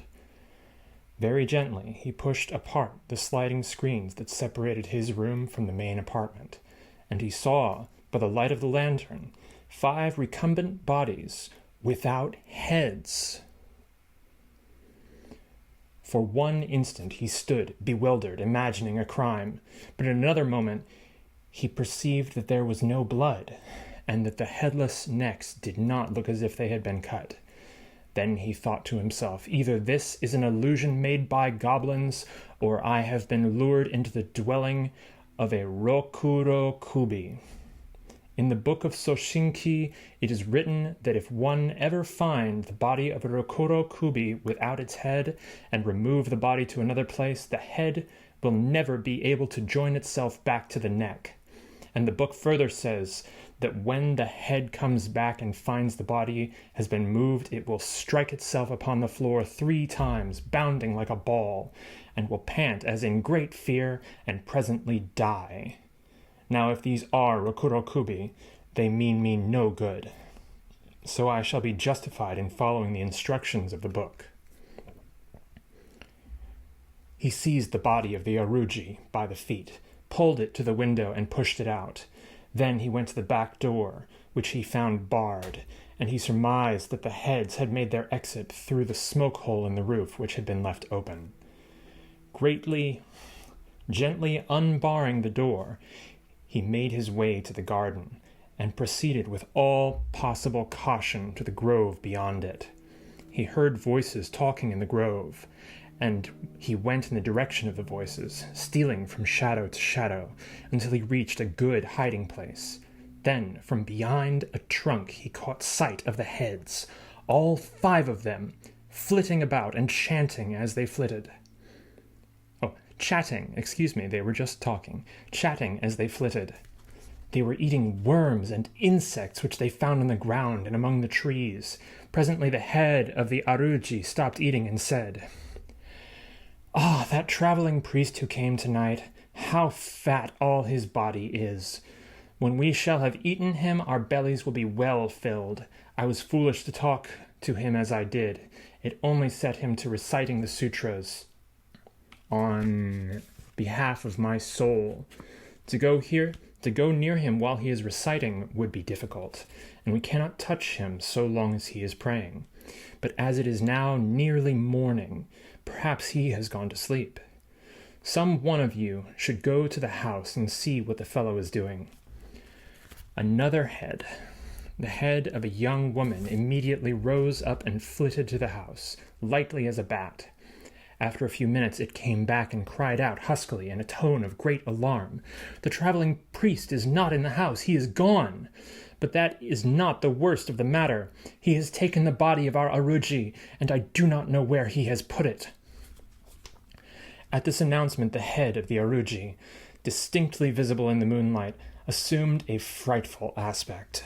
Its eyes opened monstrously, its hair stood up bristling, and its teeth gnashed. Then a cry burst from its lips, and weeping tears of rage, it exclaimed, "Since my body has been moved, to rejoin it is not possible. Then I must die. And all through the work of that priest. Before I die, I will get at that priest. I will tear him. I will devour him. And there he is, behind that tree, hiding behind that tree. See him, the fat coward." In the same moment, the head of the Aruji, followed by the other 4 heads, sprang at Kwaidan, but the strong priest had already armed himself by plucking up a young tree, and with that tree he struck the heads as they came, knocking them from him with tremendous blows. 4 of them fled away, but the head of the Aruji, though battered again and again, desperately continued to bound at the priest, and at last caught him by the left sleeve of his robe. Kwaidan, however, as quickly gripped the head by its topknot and repeatedly struck it. It did not release its hold, but it uttered a long moan, and thereafter ceased to struggle. It was dead, but its teeth still held the sleeve, and for all his great strength, Kwaidan could not force open the jaws. With the head still hanging to his sleeve, he went back to the house, and there caught sight of the other 4 Rokuro Kubi, squatting together, with their bruised and bleeding heads reunited to their bodies. But when they perceived him at the back door, all screamed, "The priest! The priest!" and fled through the other doorway out into the woods. Eastward, the sky was brightening. Day was about to dawn, and the Kwaidan knew that the power of the goblins was limited to the hours of darkness. He looked at the head clinging to his sleeve, its face all fouled with blood and foam and clay, and he laughed aloud as he thought to himself, "What a miyage, the head of a goblin!" After which he gathered together his few belongings and leisurely descended the mountain to continue his journey. Right on as he journeyed, until he came to Suwa in Shinano, and into the main street of Suwa he solemnly strode, with the head dangling at his elbow. Then women fainted, and children screamed and ran away, and there was a great crowding and clamoring until the torite, as the police in those days were called, seized the priest and took him to jail, for they supposed the head to be the head of a murdered man who, in the moment of being killed, had caught the murderer's sleeve in his teeth. As the Kwaidan, he only smiled and said nothing when they questioned him. So, after having passed a night in prison, he was brought before the magistrates of the district. Then he was ordered to explain how he, a priest, had been found with the head of a man fastened to his sleeve, and why he had dared thus shamelessly to parade his crime in front of the sight of people. Kwaidan laughed long and loudly at these questions, and then he said, "Sirs, I did not fasten the head to my sleeve. It fastened itself there, much against my will, and I have not committed any crime, for this is not the head of a man. It is the head of a goblin. And if I caused the death of the goblin, I did not do so by any shedding of blood, but simply by taking the precautions necessary to assure my own safety." And he proceeded to relate the whole of his adventure, bursting into another hearty laugh as he told of the encounter with the 5 heads. But the magistrates did not laugh. They judged him to be a hardened criminal, and his story an insult to their intelligence. Therefore, without further questioning, they decided to order his immediate execution. All of them except one, a very old man. This aged officer made no remark during the trial, but, after having heard the opinion of his colleagues, he rose up and said, "Let us first examine the head carefully, for this, I think, has not yet been done. If the priest has spoken truth, the head itself should bear witness for him. Bring the head here." So the head, still holding in its teeth the koromo that had been stripped from Kwaidan's shoulders, was put before the judges. The old man turned it round and round, carefully examined it, and discovered, on the shape of its neck, several strange red characters. He called the attention of his colleagues to these, and also bade them observe that the edges of the neck nowhere presented the appearance of having been cut by any weapon. On the contrary, the line of severance was smooth as the line at which a falling leaf detaches itself from the stem. Then said the elder, "I am quite sure that the priest told us nothing but the truth. This is the head of a Rokuro Kubi. In the book Nanho-i Butsushi, it is written that certain red characters can be found along the nape of the neck of a real Rokuro Kubi. These are the characters. You can see for yourself that they have not been painted. Moreover, it is well known that such goblins have been dwelling in the mountains of the province of Kai for very ancient time. But you, sir," he exclaimed, turning to Kwaidan, "what sort of sturdy priest may you be? Certainly you have given proof of a courage that few priests possess, and you have the air of a soldier rather than a priest. Perhaps you once belonged to the samurai class." "You have guessed rightly, sir," Kwaidan responded. "Before becoming a priest, I long followed the profession of arms, and in those days I never feared man or devil. My name then was Isogai Haidazaiman Taketsura of Kyushu, and there may be some among you who remember it." At the mention of that name, a murmur of admiration filled the courtroom, for there were many present who remembered it, and Kwaidan immediately found himself among friends instead of judges, friends anxious to prove their admiration by fraternal kindness. With honor they escorted him to the residence of the daimyo, who welcomed him and feasted him and made him a handsome present before allowing him to depart. When Kwaidan left Suwa, he was as happy as any priest is permitted to be in this transitory world. As for the head, he took it with him, jocosely insisting that he intended it for a miyage. And now it only remains to tell you what became of the head. A day or two after leaving Suwa, Kwaidan met with a robber who stopped him in a lonesome place and bade him strip. Kwaidan at once removed his koromo and offered it to the robber, who then first perceived what was hanging to the sleeve. Though brave, the highwayman was startled. He dropped the garment and sprang back. Then he cried out, "You! What kind of a priest are you? Why, you are a worse man than I am. It is true that I have killed people, but I never walked away with anybody's head fastened to my sleeve." "Well, sir priest, I suppose that we are of the same calling, and I must say that I admire you. Now that head would be of use to me. I could frighten people with it. Will you sell it? You can have my robe in exchange for your koromo, and I will give you 5 ryo for the head."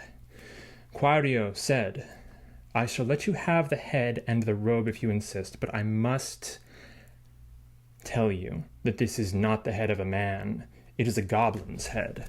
So if you buy it, and have any trouble in consequence, please to remember that you were not deceived by me." "What a nice priest you are," exclaimed the robber. "You kill men and jest about it, but I am really in earnest. Here is my robe, and here is the money, and let me have the head. What use is joking?" "Take the thing," said Kwaidan. "I was not joking. The only joke, if there is any joke at all, is that you are fool enough to pay good money for a goblin's head." And Kwaidan, loudly laughing, went upon his way. Thus the robber got the head and the koromo, and for some time he played goblin priest. Upon the highways. But, reaching the neighborhood of Suwa, he there learned the true story of the head, and then he became afraid of the spirit of the Rokuro Kubi might give him trouble. So he made up his mind to take back the head to the place where it had come, and to bury it with the body. He found his way to the lonely cottage in the mountains of Kai, but nobody was there, and he could not discover the body. Therefore he buried the head by itself in the grove behind the cottage, and he had a tombstone set up over the grave, and he caused a sekagi service to be performed on behalf of the spirit of the Rokuro Kubi, and that tombstone, known as the Tombstone of the Rokuro Kubi, may be seen at least so in the Japanese storyteller declaring, "Even unto this day." Tonight's story is about the Yuki-Onna. In a village of Musashi Province, there lived 2 woodcutters, Mosaku and Minokichi. At the time of which I am speaking, Mosaku was an old man, and Minokichi, his apprentice, was a lad of 18 years. Every day they went together to a forest situated about 5 miles from their village. On the way to that forest there is a wide river to cross, and there is a ferry boat. Several times a bridge was built where the ferry is, but the bridge was each time carried away by a flood. No common bridge can resist the current there when the river rises. Mosaku and Minokichi were on their way home one very cold evening, when a great snowstorm overtook them. They reached the ferry, and they found that the boatman had gone away, leaving his boat on the other side of the river. It was no day for swimming, and the woodcutters took shelter in the ferryman's hut, thinking themselves lucky to find any shelter at all. There was no brazier in the hut, nor any place in which to make a fire. It was only a 2-mat hut with a single door but no window. Mosaku and Minokichi fastened the door and lay down to rest, with their straw raincoats over them. At first they did not feel very cold, and they thought that the storm would be soon over. The old man almost immediately fell asleep, but the boy, Minokichi, lay awake for a long time, listening to the awful wind and the continual slashing of the snow against the door. The river was roaring, and the hut swayed and creaked like a junk at sea. It was a terrible storm, and the air was every moment becoming colder, and Minokichi shivered under his raincoat. But at last, in spite of the cold, he too fell asleep. He was awakened by a showering of snow in his face. The door of the hut had been forced open, and by the snow light he saw a woman in the room, a woman all in white.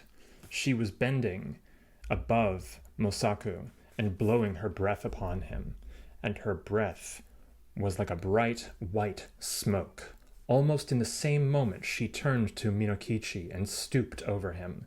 He tried to cry out, but he found that he could not utter any sound. The white woman bent over him, lower and lower, until her face almost touched him, and he saw that she was very beautiful, though her eyes made him afraid. For a little time she continued to look at him. Then she smiled, and she whispered, "I intended to treat you like the other man, but I cannot help feeling some pity for you, because you are so young. You are a pretty boy, Minokichi, and I will not hurt you now. But if you ever tell anybody, even your own mother, about what you have seen this night, I shall know it, and then I will kill you. Remember what I say." With these words, she turned from him and passed through the doorway. Then he found himself able to move, and he sprang up and looked out, but the woman was nowhere to be seen, and the snow was driving furiously into the hut. Minokichi closed the door and secured it by fixing several billets of wood against it. He wondered if the wind had blown it open. He thought that he might have been only dreaming, and might have mistaken the gleam of the snowlight in the doorway for the figure of a white woman. But he could not be sure. He called to Mosaku, and was frightened because the old man did not answer. He put out his hand in the dark, and touched Mosaku's face, and found that it was ice. Mosaku was stark and dead. By dawn the storm was over, and when the ferryman returned to his station, a little after sunrise, he found Minokichi lying senseless beside the frozen body of Mosaku. Minokichi was promptly cared for and soon came to himself, but he remained a long time ill from the effects of the cold of that terrible night. He had been greatly frightened also by the old man's death, but he said nothing about the vision of the woman in white. As soon as he got well again, he returned to his calling, going alone every morning into the forest and coming back at nightfall with bundles of wood, which his mother helped him to sell.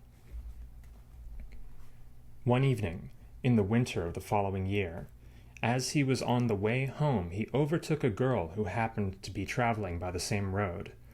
She was a tall, slim girl, very good-looking, and she answered Minokichi's greeting in a voice as pleasant to the ear as the voice of a songbird.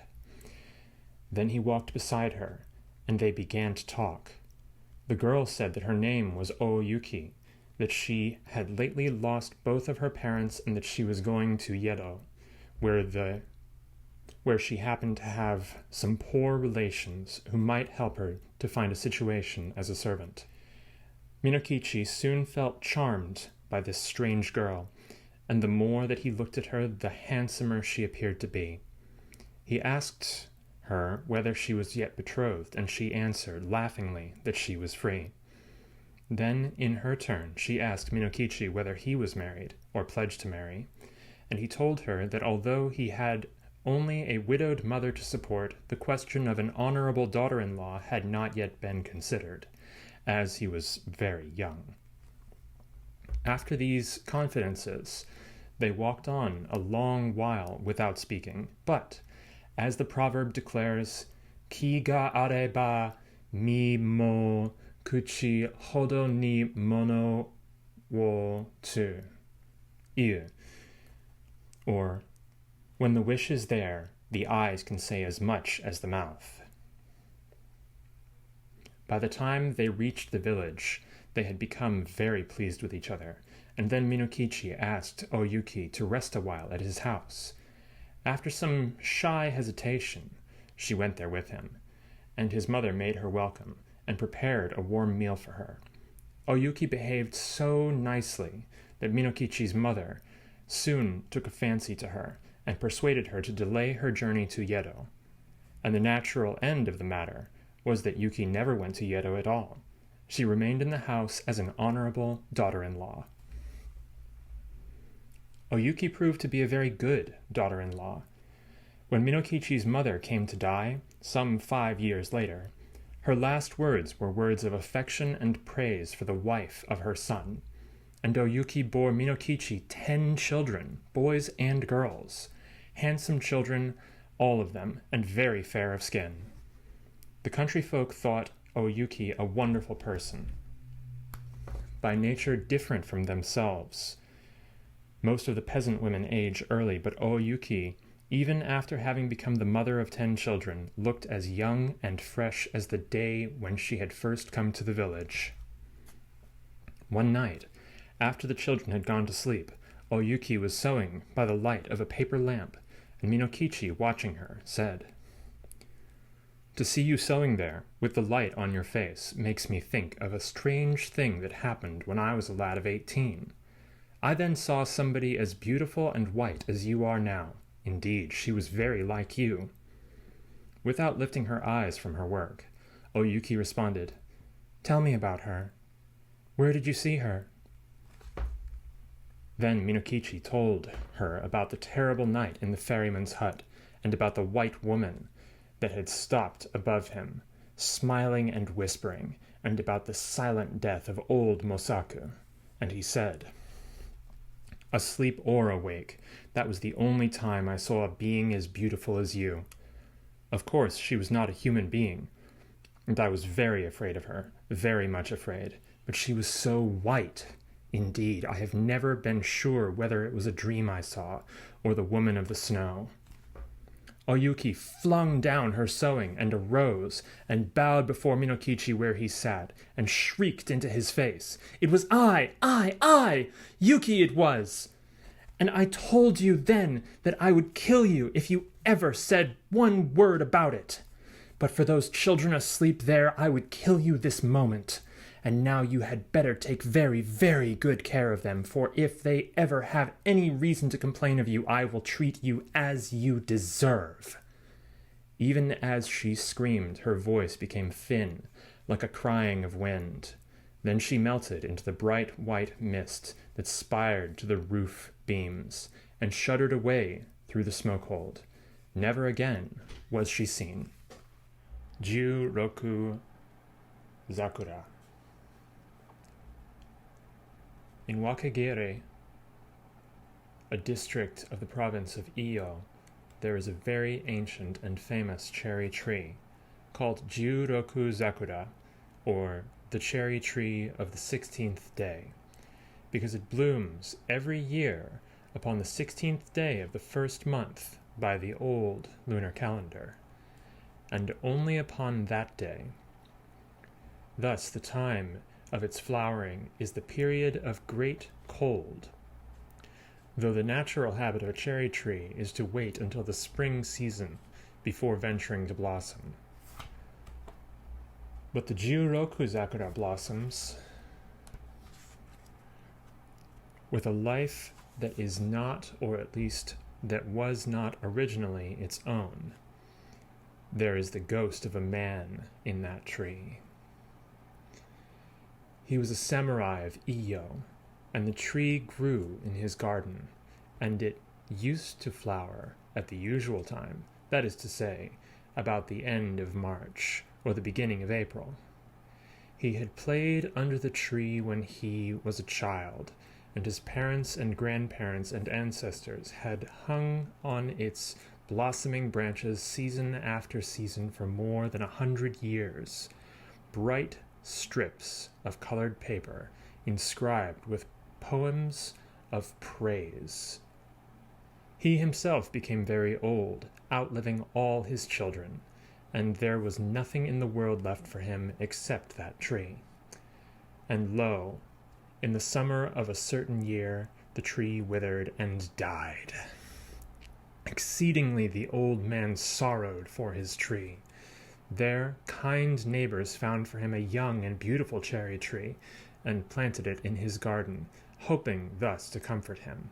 And he thanked them, and pretended he was glad, but really his heart was full of pain, for he had loved the old tree so well that nothing could have consoled him the loss of it. At last there came to him a happy thought. He remembered a way by which the perishing tree might be saved. It was the 16th day of the first month.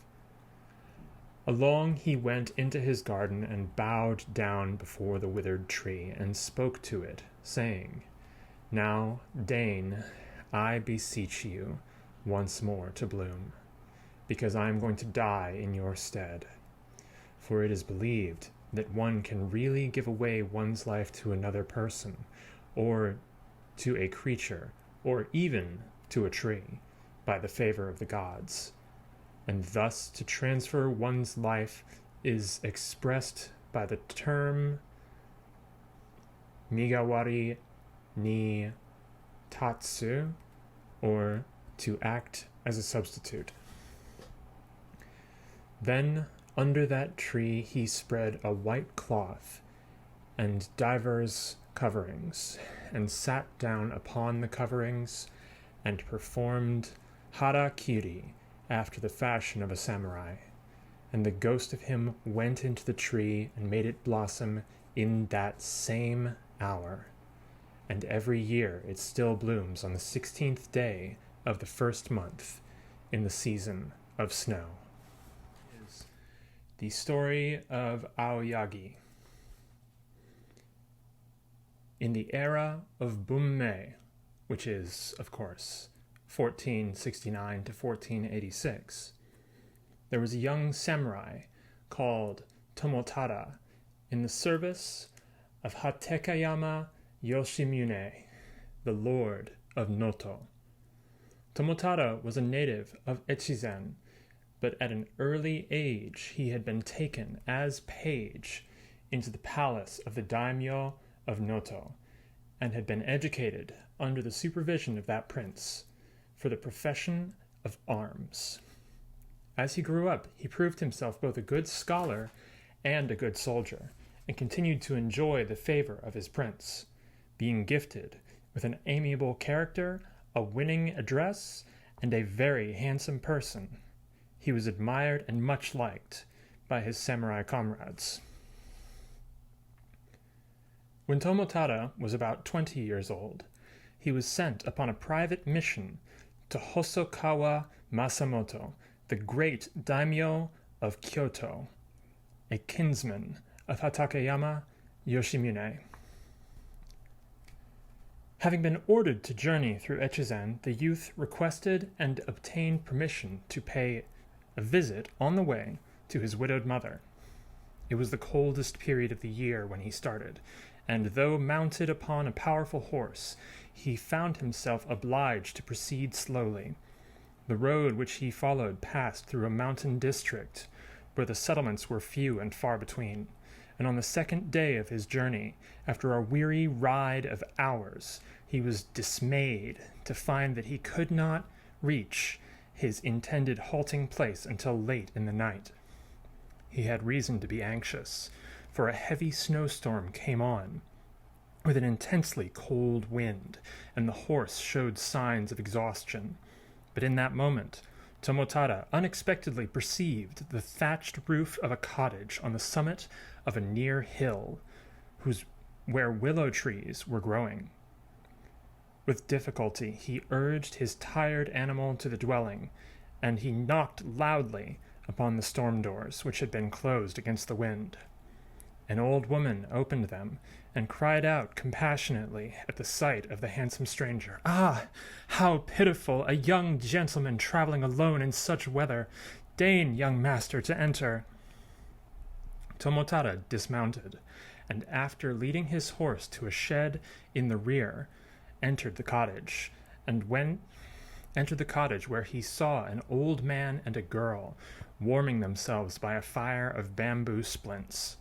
They respectfully invited him to approach the fire, and old folks then wanted to warm some rice wine and to prepare food for the traveler, whom they ventured to question in regard to his journey. Meanwhile, the young girl disappeared behind a screen. Tomotada had observed, with astonishment, that she was extremely beautiful, though her attire was of the most wretched kind, and her long, loose hair in disorder. He wondered that so handsome a girl should be living in such a miserable and lonesome place. The old man said to him, "Honored sir, the next village is far, and the snow is falling thickly. The wind is piercing, and the road is very bad. Therefore, to proceed further this night would probably be dangerous. Although this hovel is unworthy of your presence, and although we have not any comfort to offer, perhaps it were safer to remain tonight under this miserable roof. We would take good care of your horse." Tomotada accepted this humble proposal, secretly glad of the chance thus afforded him to see more of the young girl. Presently a coarse but ample meal was set before him, and the girl came from behind the screen to serve the wine. She was now reclad in a rough but cleanly robe of homespun, and her long, loose hair had been neatly combed and smoothed. As she bent forward to fill his cup, Tomotada was amazed to perceive that she was incomparably more beautiful than any woman who he had ever before seen, and there was a grace about her every motion that astonished him. But the elders began to apologize for her, saying, "Sir, our daughter Aoyagi has been brought up here in the mountains almost alone, and she knows nothing of gentle service. We pray that you will pardon her stupidity and her ignorance." Tomotada protested that he deemed himself lucky to be waited upon by so comely a maiden. He could not turn his eyes away from her, though he saw that his admiring gaze made her blush, and he left the wine and food untasted before him. The mother said, "Kind sir, we very much hope that you will try to eat or drink a little, though our peasant fare is of the worst, as you must have been chilled by that piercing wind." Then, to please the old folks, Tomotada ate and drank as he could, but the charm of the blushing girl still grew upon him. He talked with her, and he found that her speech was sweet as her face. Brought up in the mountains as she might have been, but, in that case, her parents must at some time have been persons of a high degree, for she spoke and moved like a damsel of rank. Suddenly he addressed her with a poem, which was also a question, inspired by the delight in his heart.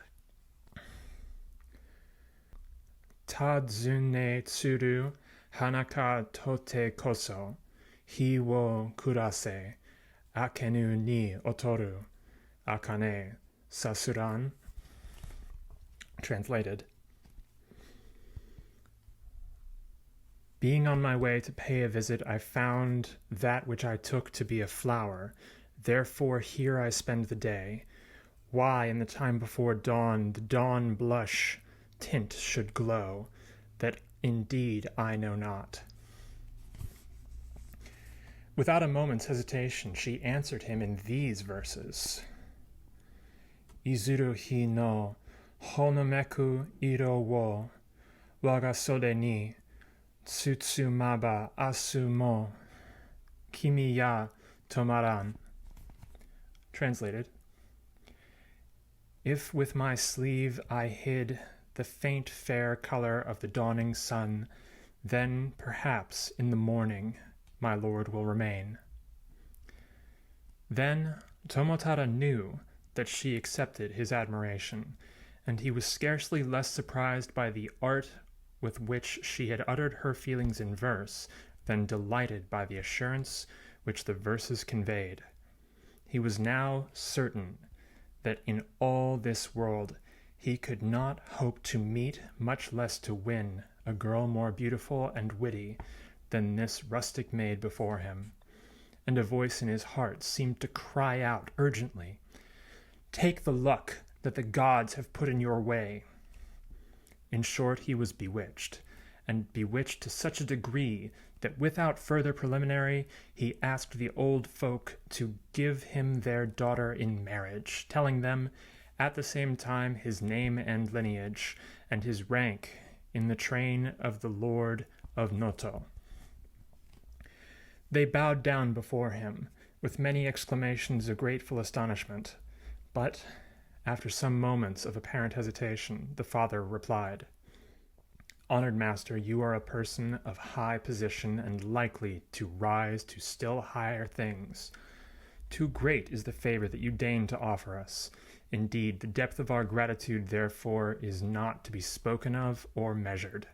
But this girl of ours, being a stupid country girl of vulgar birth, with no training or teaching of any sort, it would be improper to let her become the wife of a noble samurai. Even to speak of such a matter is not right. But, since you find the girl to your liking, and have condescended to pardon her peasant manners and to overlook her great rudeness, we do gladly present her to you for an honorable handmaid. Deign, therefore, to act hereafter in her regard according to your august pleasure." Ere the morning the storm had passed, the day broke through a cloudless east. Even if the sleeve of Aoyagi hid from her lover's eyes the rose blush of that dawn, he could no longer tarry. But neither could he resign himself to part with the girl, and, when everything had been prepared for his journey, he thus addressed her parents. "Though it may seem thankless to ask for more than I have already received, I must again beg you to give me your daughter for wife. It would be difficult for me to separate from her now, as she is willing to accompany me. And as she is willing to accompany me, if you permit, I can take her with me as she is. If you will give her to me, I shall ever cherish you as parents, and in the meantime, please to accept this poor acknowledgment of your kindest hospitality." So saying, he placed before his humble host a purse of gold ryo. But the old man, after many prostrations, gently pushed back the gift and said, "Kind master, the gold would be of no use to us, and you will probably have need of it during your long, cold journey. Here we buy nothing, and we would not spend so much money upon ourselves even if we wished. As for the girl, we have already bestowed her as a free gift. She belongs to you, therefore it is not necessary to ask our leave to take her away. Already she has told us that she hopes to accompany you, and to remain your servant for as long as you may be willing to endure her presence. We are only too happy to know that you deign to accept her, and we pray you will not trouble yourself on our account. In this place, we could not provide her with proper clothing, much less a dowry. Moreover, being old, we should in any event have to separate from her before too long. Therefore, it is fortunate that you should be willing to take her with you now." It was in vain that Tomotada tried to persuade the old people to accept a present. He found that they cared nothing for money, but he saw that they were really anxious to trust their daughter's fate to his hands, and he therefore decided to take her with him. So he placed her upon his horse and bade the old folks farewell for the time being, with many sincere expressions of gratitude. "Honored sir," the father made answer, "it is we, not you, who have reason for gratitude. We are sure that you will be kind to our girl, and we have no fears for her sake." Now, a samurai was not allowed to marry without the consent of his lord, and Tomotada could not expect to obtain this sanction before his mission had been accomplished. He had reason, under such circumstances, to fear that the beauty of Aoyagi might attract dangerous attention, and that means might be devised of taking her away from him.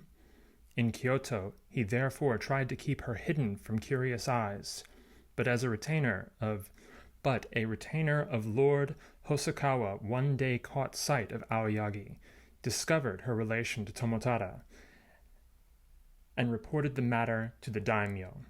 Thereupon the daimyo, a young prince and fond of pretty faces, gave orders that the girl should be brought to this place, and she was taken thither at once, without ceremony. Tomotada sorrowed unspeakably, but he knew himself powerless. He was only an humble messenger in the service of a far-off daimyo, and for the time being he was at the mercy of a much more powerful daimyo, whose wishes were not to be questioned. Moreover, Tomotada knew that he had acted foolishly, that he had brought about his own misfortune by entering into a clandestine relation which the code of the military class condemned. There was now but one hope for him, a desperate hope, that Aoyagi might be able and willing to escape and to flee with him. After long reflection, he resolved to try to send a letter. The attempt would be dangerous, of course. Any writing sent to her might find its way to the hands of the daimyo, and to send a love letter to any inmate of the place was an unpardonable offense. But he resolved to dare the risk, and, in the form of a Chinese poem, he composed a letter which he endeavored to have conveyed to her. The poem was written with only 28 characters, but with those 28 characters he was about to express all the depth of his passion, and to suggest all the pain of his loss. Koshi o son gojin wo o, ryokuju namida wo tarete, rakin wo hitataru, komon hitotabi irite fukaki koto umi no gotoshi, kore yori shoro kore rojin. Translated. Closely, closely the youthful prince now follows after the gem-bright maid. The tears of the fair one, falling, have moistened all her robes, but the august lord, having one become enamored of her, the depth of his longing is like the depth of the sea.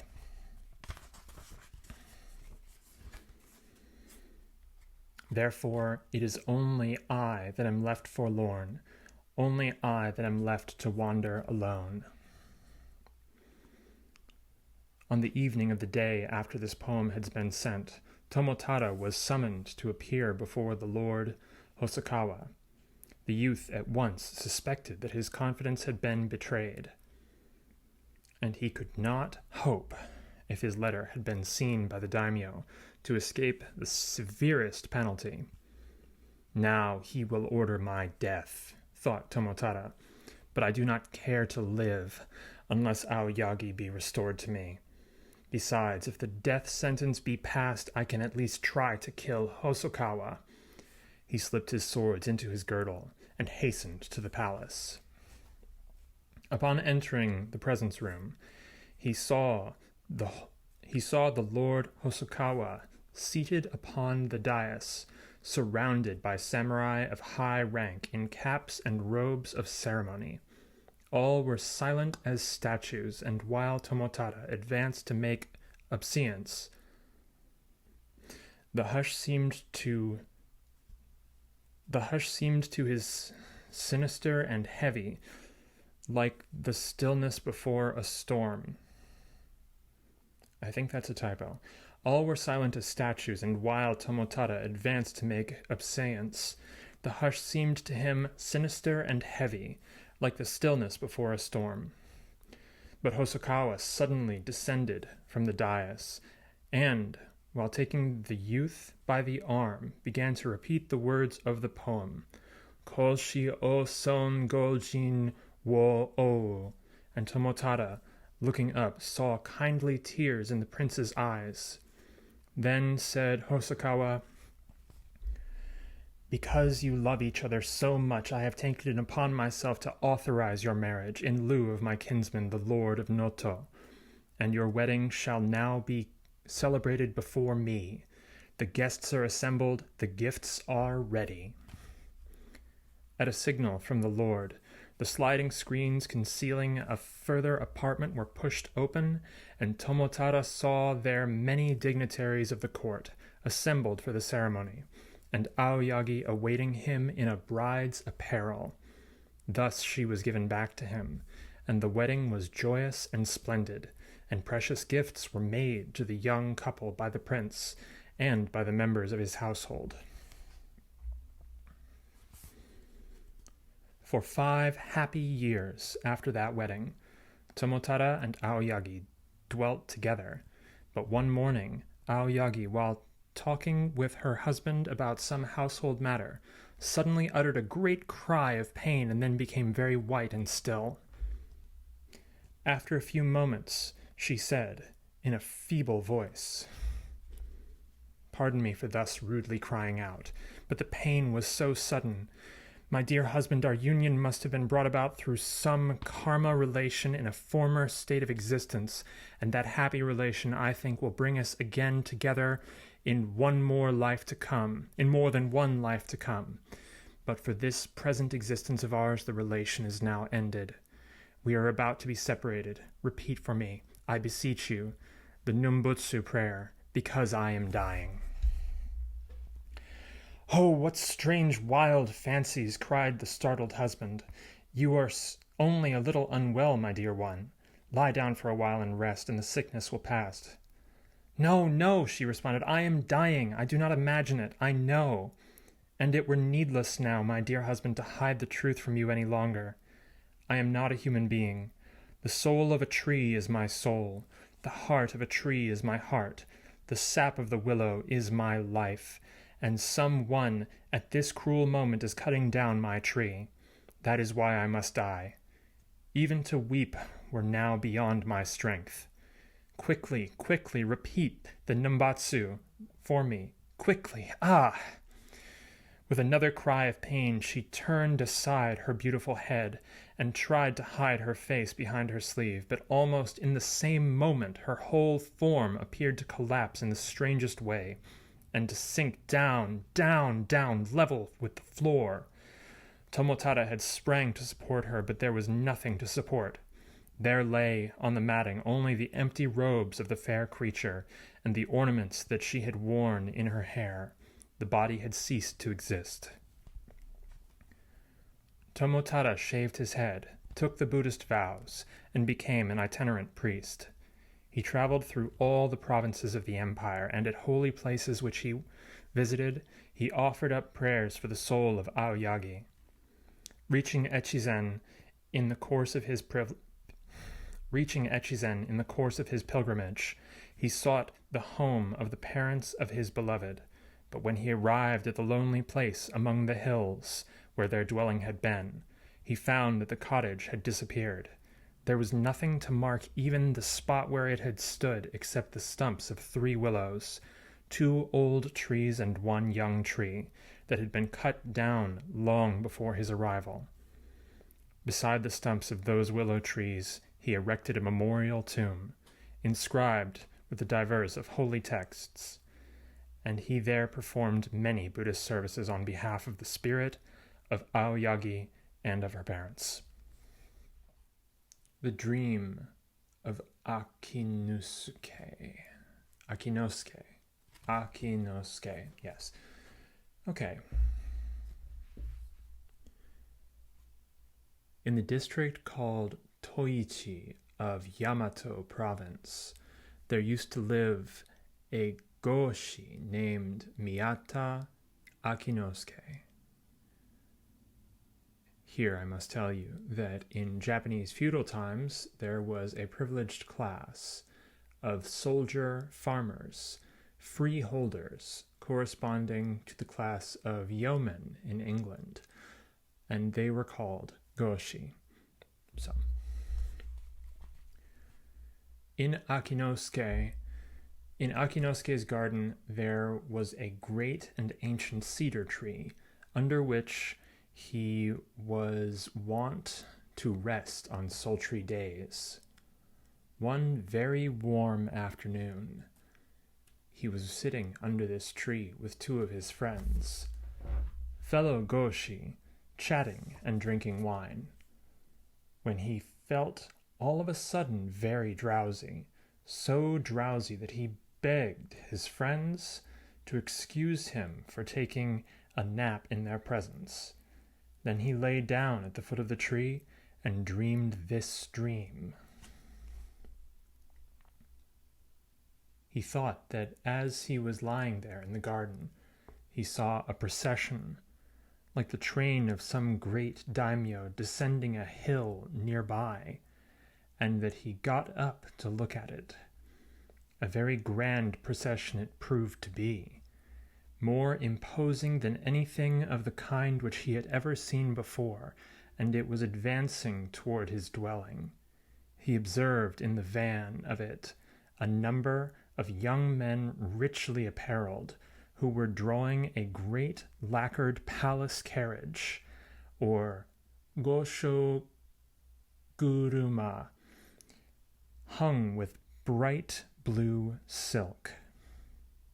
When the procession arrived within a short distance of the house, it halted, and a richly dressed man, evidently a person of rank, advanced from it and approached Akinosuke, bowed to him profoundly, and then said, "Honored sir, you see before you a kerai, or vassal, of the Kokuo of Tokoyo," which is indefinite. It is uncertain. Okay. Tokoyo. My master, the king, commands me to greet you on his august name, yes, and to place myself wholly at your disposal. He also bids me inform you that he augustly desires your presence at the palace. Be therefore pleased immediately to enter this honorable carriage, which he has sent for your conveyance. Upon hearing these words, Akinosuke wanted to make some fitting reply, but he was too much astonished and embarrassed for speech, and in the same moment his will seemed to melt away from him, so that he could only do as the kerai bade him. He entered the carriage. The kerai took a place beside him and made a signal. The drawers, seizing the silken ropes, turned the great vehicle southward, and the journey began. In a very short time, to Akinosuke's amazement, the carriage stopped in front of a huge two-storied gateway of a Chinese style, which he had never seen before. Here the kerai dismounted, saying, "I go to announce the honorable arrival," and he disappeared. After some little waiting, Akinosuke saw two noble-looking men wearing robes of purple silk and high caps of the form indicating lofty rank come from the gateway. These, after having respectfully saluted him, helped him to descend from the carriage and led him through the great gate and across a vast garden to the entrance of a palace whose front appeared to extend west-east to a distance of miles. Akinosuke was then shown into a reception room of wonderful size and splendor. His guides conducted him to the place of honor and respectfully seated themselves apart while serving maids in costumes of ceremony brought refreshments. When Akinosuke had partaken of the refreshments, the two purple-robed attendants bowed low before him and addressed him in the following words, each speaking alternately, according to the etiquette of courts. It is now our honorable duty to inform you as to the reason of your having been summoned hither. Our master, the king, augustly desires that you become his son-in-law, and it is his wish and command that you shall wed this very day the august princess, his maiden daughter. We shall soon conduct you to the presence chamber, where his augustness even now is waiting to receive you. But it will be necessary that we first invest you with the appropriate garments of ceremony. Having thus spoken, the attendants rose together and proceeded to an alcove containing a great chest of gold lacquer. Having thus spoken, the attendants rose together and proceeded to an alcove containing a great chest of gold lacquer. They opened the chest and took from it various rows and girdles of rich material, and a kamari, or regal headdress. With these they attired Akinosuke as befitted a princely bridegroom, and he was then conducted to the presence room, where he saw the kokuo of Tokoyo seated upon the daiza, or I think dais, wearing a high black cap of state and robes of yellow silk.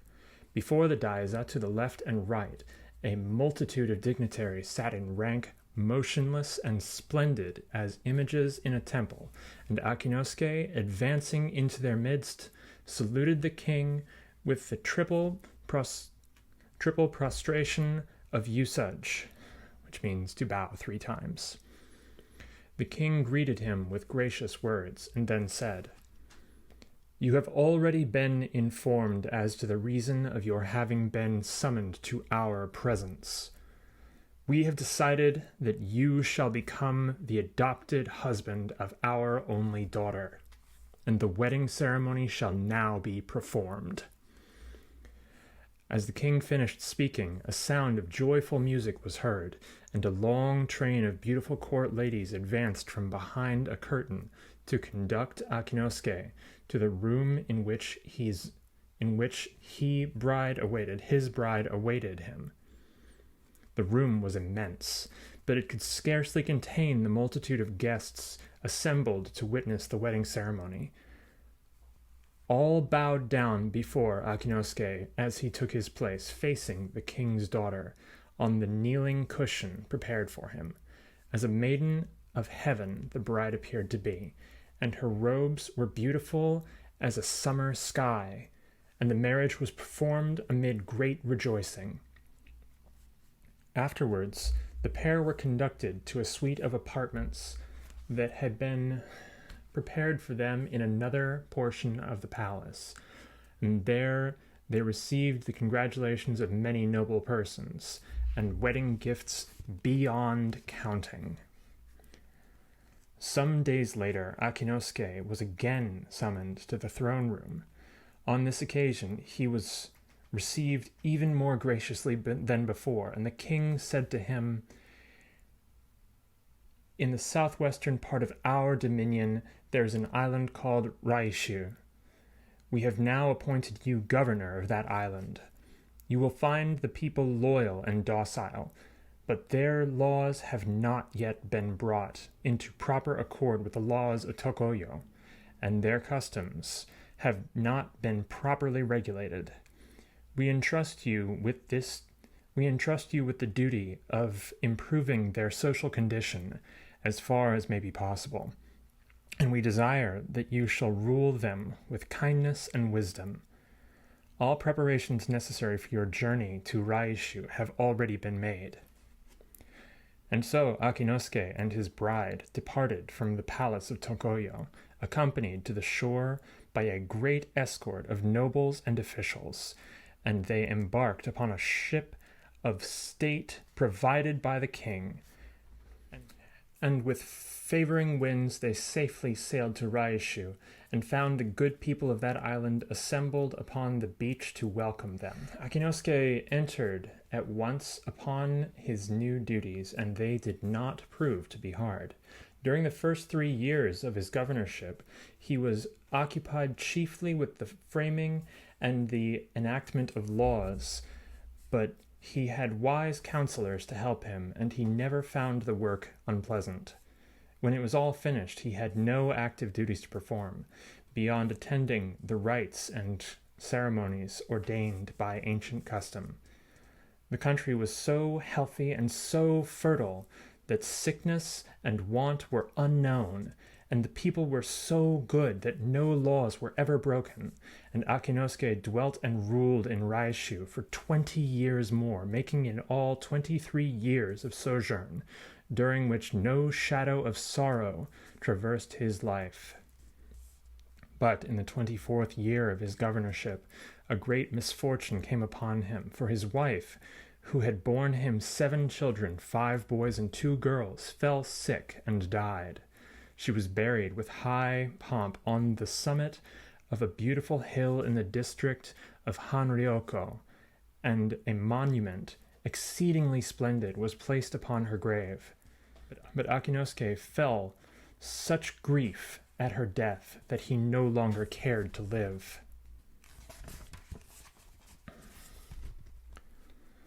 Now, when the legal period of mourning was over, there came to Raishu from the Tokoyo Palace a shisha, or royal messenger. The shisha delivered to Akinosuke a message of condolence, and then said to him, "These are the words which our august master, the king of Tokoyo, commands that I repeat to you. We will now send you back to your own people and country. As for the 7 children, they are the grandsons and granddaughters of the king, and shall be fitly cared for. Do not, therefore, allow your mind to be troubled with concerning them." Allow your mind to be troubled concerning them. Okay. On receiving this mandate, Akinosuke submissively prepared for his departure. When all his affairs had been settled, and the ceremony of bidding farewell to his counselors and trusted officials had been concluded, he was escorted with much honor to the port. There he embarked upon the ship sent for him. Ship sailed out into the blue sea under the blue sky, and the shape of the island of Raishu itself turned blue, and then turned gray, and then vanished forever. And Akinosuke suddenly awoke under the cedar tree in his own garden. For a moment he was stupefied and dazed, but he perceived his 2 friends still seated near him, drinking and chatting merrily. He stared at them in a bewildered way and cried aloud, "How strange!" "Akinosuke must have been dreaming," one of them exclaimed with a laugh. "What did you see, Akinosuke, that was strange?" Then Akinosuke told his dream, the dream of 23 years' sojourn to the realm of Tokoyo, to the island of Raishu, and they were astonished, because he really had slept for no more than a few minutes. One Goshi said, "Indeed, you saw strange things. We also saw something strange while you were napping. A little yellow butterfly was fluttering over your face for a moment or 2, and we watched it. There it alighted on the ground beside you, close to the tree, and almost as soon as it alighted there, a big ant came out of a hole and seized it and pulled it down into the hole. Just before you wake up, we saw that very butterfly come out of the hole again and flutter over your face as before, and then it suddenly disappeared. We do not know where it was, or where it went." "Perhaps it was Akinosuke's soul," the other Goshi said. "Certainly I thought I saw it fly into his mouth, but even if that butterfly was Akinosuke's soul, the fact would not explain his dream." "The ants might explain it," returned the first speaker. "Ants are queer beings, possibly goblins. Anyhow, there's a big ant's nest under that cedar tree." "Let us look," cried Akinosuke, greatly moved by this suggestion, and he went for a spade. The ground about and beneath the cedar tree proved to have been excavated, in a most surprising way, by a prodigious colony of ants. The ants had furthermore built inside their excavations and their tiny constructions of straw, clay, and stems bore an odd resemblance to miniature towns. In the middle of a structure considerably larger than the rest, there was a marvelous swarming of small ants around the body of one very big ant, which had yellowish wings and a long black head. "Why, there is the king of my dream," cried Akinosuke, "and there is the palace of Tokoyo. How extraordinary! Raishu ought to lie somewhere southwest of it, to the left of that big root. Yes, here it is. How very strange! Now I am sure that I can find the mountain of Hanryoko and the grave of the princess." In the wreck of the nest he searched, and at last discovered a tiny mound, on the top of which was a fixed, water-worn pebble, in the shape resembling a Buddhist monument. Underneath it he found, embedded in clay, the dead body of a female ant. Horai. Blue vision of depth lost in height, sea and sky interblending through luminous haze. The day is of spring and the hour morning. Only sky and sea, one azure enormity. In the fore, ripples are catching a silvery light, and threads of foam are swirling. But a little further off, no motion is visible, nor anything save color. Dim, warm blue of water, widening away to melt into blue of air. Horizon there is none, only distance soaring into space, infinite concavity following before you and hugely arching above you, the color deepening with the height.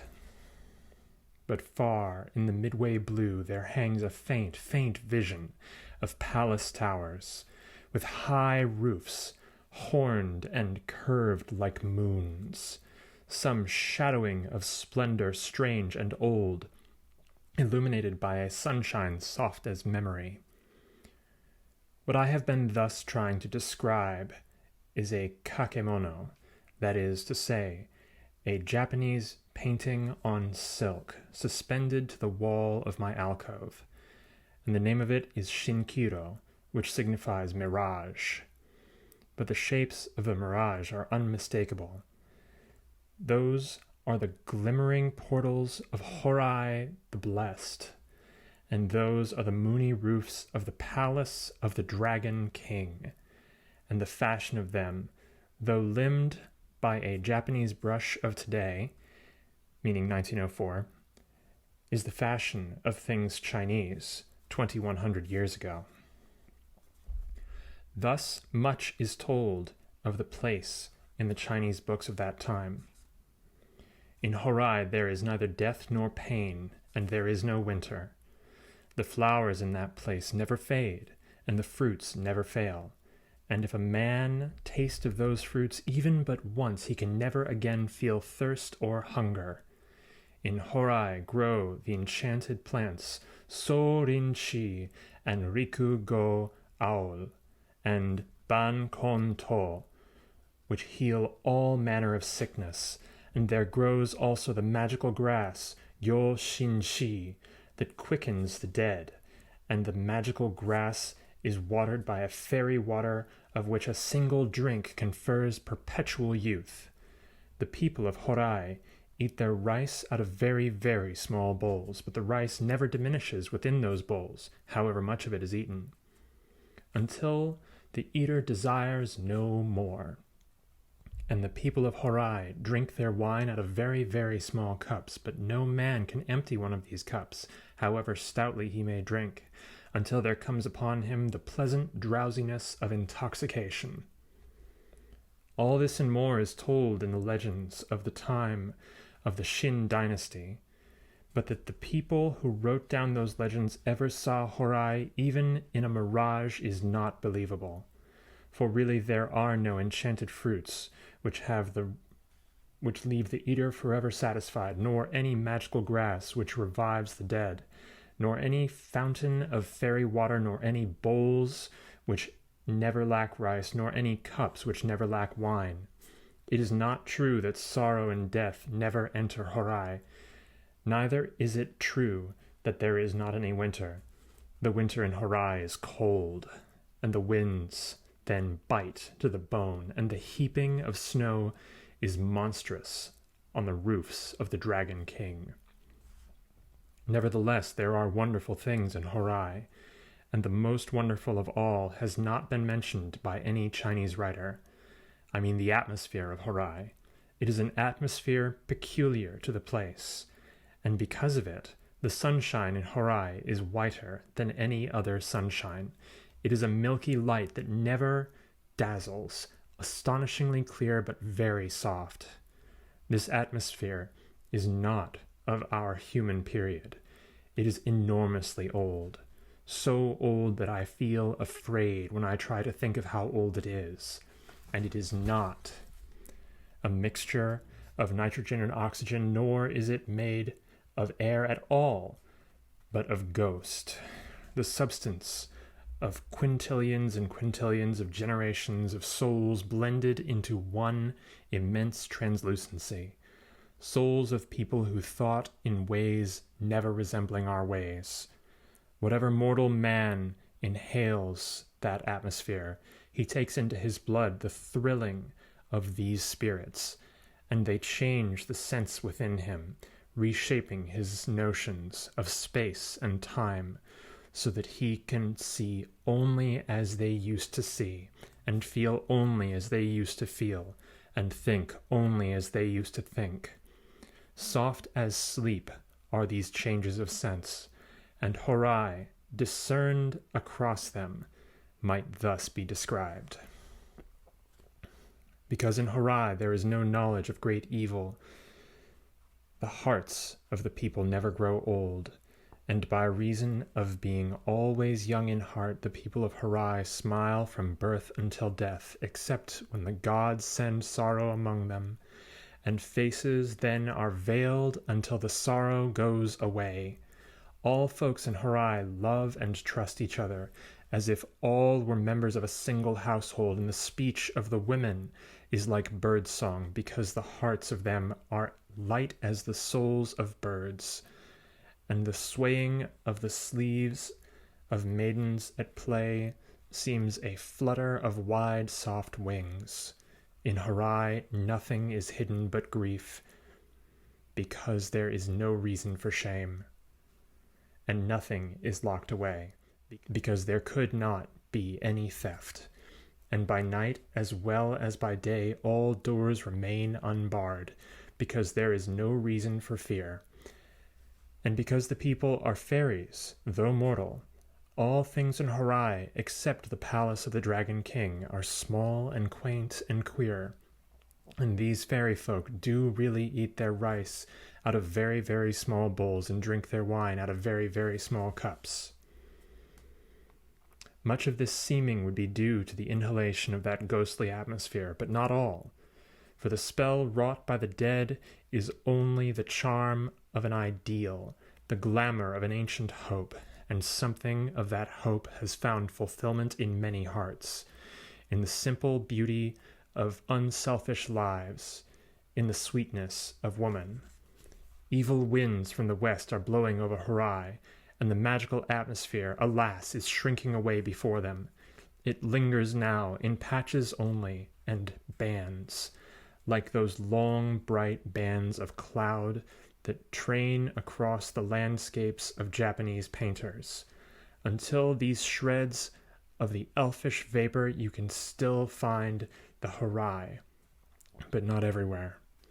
Remember that Horai is also called Shinkiro, which signifies mirage, the vision of the intangible, and the vision is fading, never again to appear, save in pictures and poems and dreams.